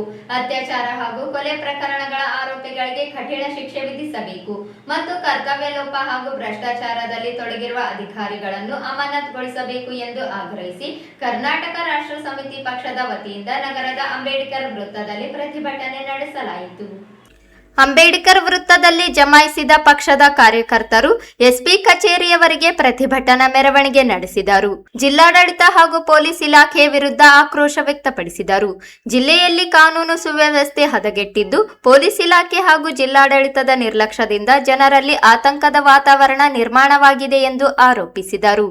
ಜಿಲ್ಲೆಯಲ್ಲಿ ದಲಿತರು ಹಾಗೂ ಮಹಿಳೆಯರ ಮೇಲೆ ಸರಣಿ ದೌರ್ಜನ್ಯ, ಅತ್ಯಾಚಾರ ಹಾಗೂ ಕೊಲೆ ಪ್ರಕರಣಗಳು ನಡೆಯುತ್ತಿರುವುದು ಆತಂಕಕಾರಿ ಬೆಳವಣಿಗೆಯಾಗಿದೆ ಎಂದು ಪ್ರತಿಭಟನಾಕಾರರು ಹೇಳಿದರು. ಸಿರವಾರ ತಾಲೂಕಿನ ಹೊಕ್ರಾಣಿ ಗ್ರಾಮದ ದಲಿತ ವಿದ್ಯಾರ್ಥಿನಿ ಅಶ್ವಿನಿ ಅವರ ಮೇಲಿನ ಅತ್ಯಾಚಾರ ಹಾಗೂ ಭೀಕರ ಕೊಲೆ, ಲಿಂಗಸುಗೂರು ತಾಲೂಕಿನ ಕಡರಕಲ್ ಗ್ರಾಮದಲ್ಲಿ ನಾಪತ್ತೆಯಾಗಿದ್ದ ರಾಣೆಮ್ಮ ಅವರ ಮೇಲಿನ ಅತ್ಯಾಚಾರ ಹಾಗೂ ಹತ್ಯೆ ಮತ್ತು ದೇವದುರ್ಗ ತಾಲೂಕಿನ ಸುಂಕೇಶ್ವರಹಾಳ ಗ್ರಾಮದ ದಲಿತ ಯುವಕ ಭೂಮಾನಂದ ಅವರ ಬರ್ಬರ ಕೊಲೆ ಪ್ರಕರಣಗಳನ್ನು ಅವರು ಖಂಡಿಸಿದರು. ದೇವದುರ್ಗ, ಸಿರವಾರ, ಮಾನ್ವಿ ಹಾಗೂ ಲಿಂಗಸುಗೂರು ವಿಧಾನಸಭಾ ಕ್ಷೇತ್ರಗಳ ವ್ಯಾಪ್ತಿಯಲ್ಲಿ ಪರಿಶಿಷ್ಟ ಜಾತಿ ಮತ್ತು ಪರಿಶಿಷ್ಟ ಪಂಗಡಗಳ ಸಮುದಾಯಗಳ ಅಭಿವೃದ್ಧಿಗಾಗಿ ಸರ್ಕಾರ ಬಿಡುಗಡೆ ಮಾಡುತ್ತಿರುವ ಕೋಟ್ಯಾಂತರ ರೂಪಾಯಿ ಅನುದಾನವನ್ನು ಕೆಲ ಭ್ರಷ್ಟ ಅಧಿಕಾರಿಗಳು ಹಾಗೂ ರಾಜಕಾರಣಿಗಳು ದುರ್ಬಳಕೆ ಮಾಡಿಕೊಳ್ಳುತ್ತಿದ್ದಾರೆ ಎಂದು ಕೆಆರ್ಎಸ್ ಪಕ್ಷದ ಮುಖಂಡರು ಆರೋಪಿಸಿದರು. ಅಶ್ವಿನಿ, ರಾಣೆಮ್ಮ ಹಾಗೂ ಭೂಮಾನಂದ ಕೊಲೆ ಪ್ರಕರಣಗಳ ಆರೋಪಿಗಳನ್ನು ಕೂಡಲೇ ಬಂಧಿಸಿ ತ್ವರಿತಗತಿಯ ನ್ಯಾಯಾಲಯದ ಮೂಲಕ ವಿಚಾರಣೆ ನಡೆಸಿ ಕಠಿಣ ಶಿಕ್ಷೆ ವಿಧಿಸಬೇಕು. ಕರ್ತವ್ಯ ಲೋಪ ಎಸಗಿರುವ ಹಾಗೂ ಭ್ರಷ್ಟರಿಗೆ ಬೆಂಬಲ ನೀಡುತ್ತಿರುವ ಪೊಲೀಸ್ ಅಧಿಕಾರಿಗಳ ವಿರುದ್ಧ ಇಲಾಖಾ ತನಿಖೆ ನಡೆಸಿ ಶಿಸ್ತು ಕ್ರಮ ಕೈಗೊಳ್ಳಬೇಕು ಎಂದು ಒತ್ತಾಯಿಸಿದರು. ಪರಿಶಿಷ್ಟ ಜಾತಿ ಮತ್ತು ಪರಿಶಿಷ್ಟ ಪಂಗಡಗಳ ಅನುದಾನವನ್ನು ದುರ್ಬಳಕೆ ಮಾಡಿಕೊಳ್ಳುತ್ತಿರುವ ಭ್ರಷ್ಟ ಅಧಿಕಾರಿಗಳನ್ನು ತಕ್ಷಣ ಸೇವೆಯಿಂದ ಅಮಾನತುಗೊಳಿಸಬೇಕು. ಪ್ರತಿಭಟನಾಕಾರರ ವಿರುದ್ಧ ದಾಖಲಿಸಿರುವ ಸುಳ್ಳು ಮೊಕದ್ದಮೆಗಳನ್ನು ರದ್ದುಪಡಿಸಬೇಕು. ಹಲ್ಲೆ ನಡೆಸಿದ ಅಧಿಕಾರಿಗಳ ವಿರುದ್ಧ ಕ್ರಿಮಿನಲ್ ಪ್ರಕರಣ ದಾಖಲಿಸಿ ಕಾನೂನು ಕ್ರಮ ಕೈಗೊಳ್ಳಬೇಕು ಎಂದು ಆಗ್ರಹಿಸಿದರು.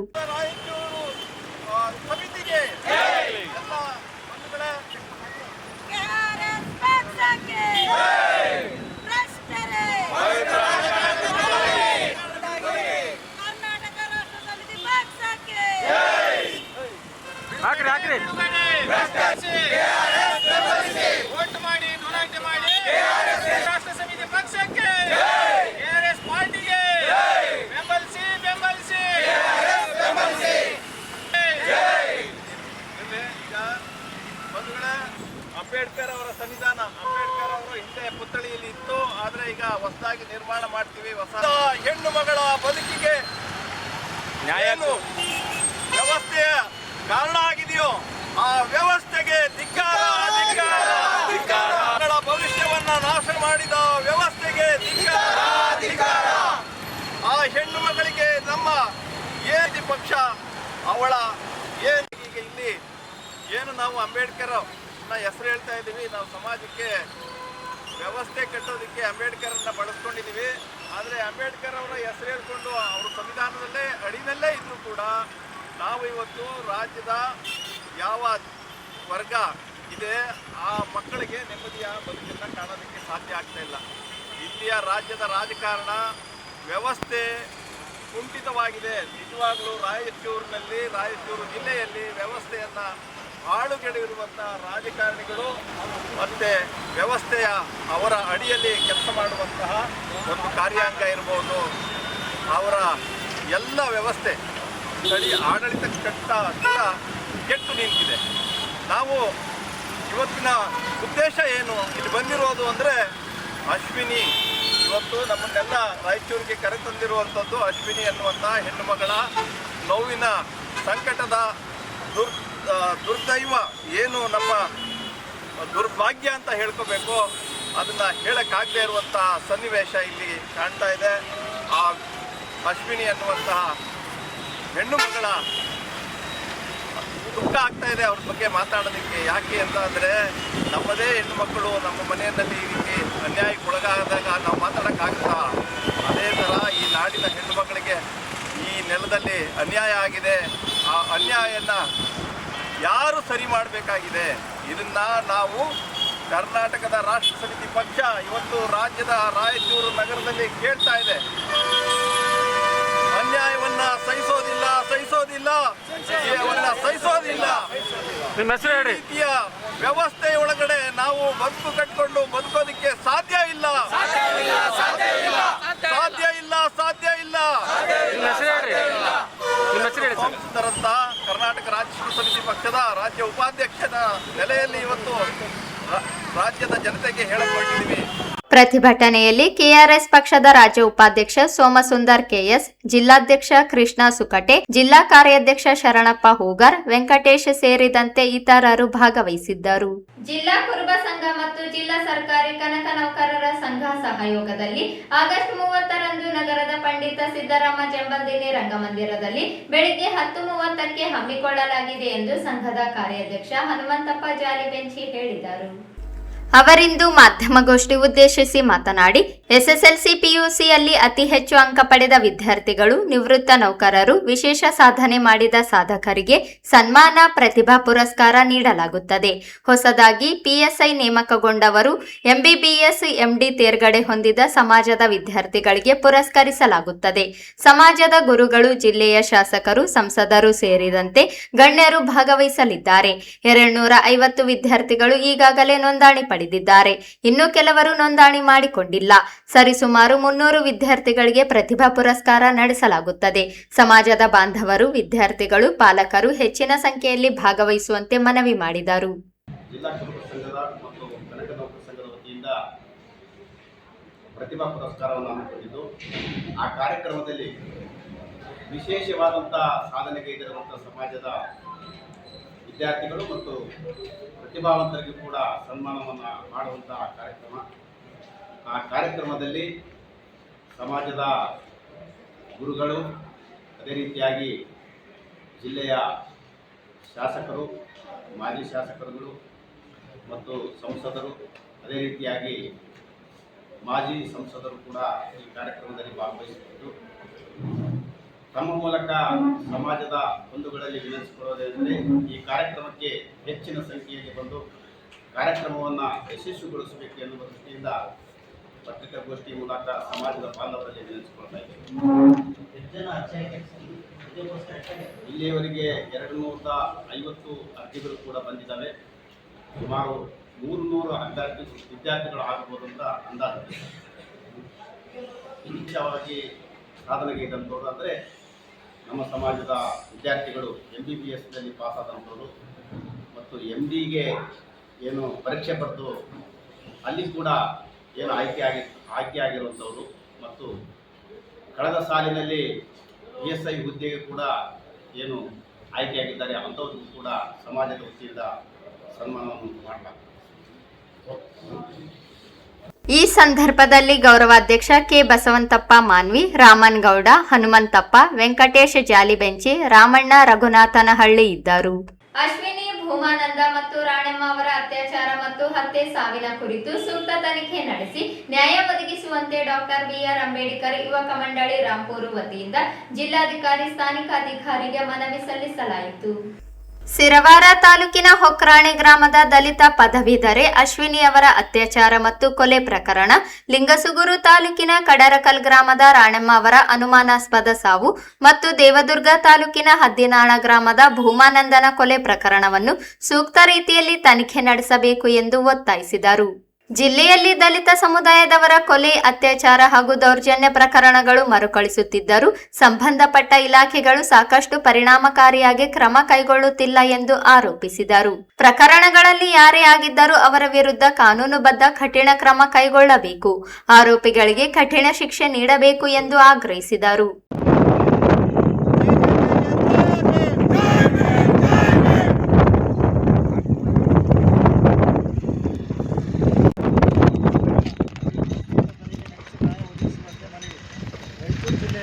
ತಾಲೂಕಿನ ಹೊಕ್ರಾಣೆ ಗ್ರಾಮದ ದಲಿತ ಸಮುದಾಯಕ್ಕೆ ಸೇರಿದ ಪದವೀಧರ ಅಶ್ವಿನಿ ಅವರ ಅನುವಾಸ್ತವದ ಸಾವಿನ ಕುರಿತು ನಮಗೆ ಇರುವ ಆತಂಕ ಮತ್ತು ನೋವು ಉಂಟಾಗಿದೆ. ಈ ಸಾವಿನ ನಿಜವಾದ ಕಾರಣವನ್ನು ಪತ್ತೆ ಹಚ್ಚಿ ಯಾವುದೇ ರೀತಿಯ ಅನುಮಾನಗಳಿಗೆ ಅವಕಾಶವಿಲ್ಲದಂತೆ ಸಮಗ್ರ ಹಾಗೂ ಇಷ್ಟಪಕ್ಷದ ತನಿಖೆಯನ್ನು ನಡೆಸುವ ಅತ್ಯಂತ ಅಗತ್ಯವಾಗಿದೆ. ದಲಿತ ಸಮುದಾಯದ ಮೇಲೆ ಕೊಲೆ, ಅತ್ಯಾಚಾರ ಹಾಗೂ ದೌರ್ಜನ್ಯ ಪ್ರಕಾರಗಳನ್ನು ಮರುಕಳಿಸುತ್ತಿದ್ದರು. ಸಂಬಂಧಪಟ್ಟ ಇಲಾಖೆಗಳು ಸಾಕಷ್ಟು ಪರಿಣಾಮಕಾರಿಯಾಗಿ ಕ್ರಮ ಕೈಗೊಳ್ಳುತ್ತಿಲ್ಲ ಎಂಬ ಭಾವನೆ ಸಾರ್ವಜನಿಕರಲ್ಲಿ ಮೂಡಿದೆ. ಅದರಿಂದ ಅಶ್ವಿನಿ ಅವರ ಸಾವಿನ ಪ್ರಕಾರವನ್ನು ಗಂಭೀರವಾಗಿ ಪರಿಗಣಿಸಿ ಸಂಪೂರ್ಣ ತನಿಖೆ ನಡೆಸಿ ತಪ್ಪಿತಸ್ಥರನ್ನು ಯಾರೇ ಆಗಿದ್ದರೂ ಅವರ ವಿರುದ್ಧ ಕಾನೂನುಬದ್ಧ ಕಠಿಣ ಕ್ರಮ ಕೈಗೊಳ್ಳಬೇಕು. ಆದ್ದರಿಂದ ಮಾನ್ಯ ಜಿಲ್ಲಾ ಅಧಿಕಾರಿಗಳ ಈ ಪ್ರಕರಣ ವಿಶೇಷವಾಗಿ ಪರಿಗಣಿಸಿ ತಪ್ಪಿತಸ್ಥರ ವಿರುದ್ಧ ಕಠಿಣ ಕ್ರಮ ಕೈಗೊಂಡು ಕುಟುಂಬಕ್ಕೆ ನ್ಯಾಯ ಒದಗಿಸುವಂತೆ ತಮ್ಮಲ್ಲಿ ವಿನಂತಿಸಿಕೊಳ್ಳುತ್ತೇವೆ. ಈ ಸಂದರ್ಭದಲ್ಲಿ ಡಾಕ್ಟರ್ ಬಿಆರ್ ಅಂಬೇಡ್ಕರ್ ಯುವಕ ಮಂಡಳಿಯ ಪದಾಧಿಕಾರಿಗಳು ಭಾಗವಹಿಸಿದ್ದರು. ಕೊನೆಯಲ್ಲಿ ಮತ್ತೊಮ್ಮೆ ಹೆಡ್ಲೈನ್ಸ್. ರಾಜ್ಯದಲ್ಲಿ ದಲಿತರಿಗಿಲ್ಲ ರಕ್ಷಣೆ, ಗೃಹ ಸಚಿವರು ಇದ್ದಾರೋ ಇಲ್ಲವೋ, 3 ಕೊಲೆಯಾದರೂ ಕೇಳುವವರಿಲ್ಲ, ನಾರಾಯಣಸ್ವಾಮಿ ಟೀಕೆ. ಜಿಲ್ಲಾ ನ್ಯಾಯವಾದಿಗಳ ಸಂಘದ ಚುನಾವಣೆ, ತುರುಸಿನ ಮತದಾನ. ಜಿಲ್ಲೆಯಲ್ಲಿ 3 ಕೊಲೆ, ಡಿಸಿಎಸ್ಪಿ ವರ್ಗಾವಣೆ ಮಾಡಲಿ, ಸಿಒಡಿ ತನಿಖೆಗೆ ಎಸ್ ಮಾರೆಪ್ಪ ಒತ್ತಾಯ. ನಗರದಲ್ಲಿ ಅನಧಿಕೃತ ತರಕಾರಿ ಮಾರುಕಟ್ಟೆಗೆ ರವೀಂದ್ರ ಜಲ್ದಾರ್ ರಕ್ಷಣೆ, ತೆರವುಗೊಳಿಸದಿದ್ದರೆ ಹೋರಾಟ, ಎನ್ ಮಹಾವೀರ್. ಜಿಲ್ಲೆಯಲ್ಲಿ ದಲಿತರ ಕೊಲೆ, ಕ್ರಮಕ್ಕೆ ಆಗ್ರಹಿಸಿ ಸಂಯುಕ್ತ ರಾಷ್ಟ್ರ ಸಮಿತಿ ಪ್ರತಿಭಟನೆ. 30ರಂದು ಕುರುಬ ಸಂಘದಿಂದ ಪ್ರತಿಭಾ ಪುರಸ್ಕಾರ, ಸಾಧಕರಿಗೆ ಸನ್ಮಾನ, ಹನುಮಂತಪ್ಪ ಜಾಲಿಬೆಂಚಿ. ಮತ್ತು 3 ಕೊಲೆಗಳ ತನಿಖೆಗೆ ಆಗ್ರಹಿಸಿ ರಾಂಪುರ ಅಂಬೇಡ್ಕರ್ ಸಂಘ ಒತ್ತಾಯ. ಇದಿಷ್ಟು ಇವತ್ತಿನ ಸುದ್ದಿಗಳು. ಪ್ರಮುಖ ಸುದ್ದಿಗಳಿಗಾಗಿ ನೋಡ್ತಾ ಇರಿ ಮೆಘಾ ನ್ಯೂಸ್.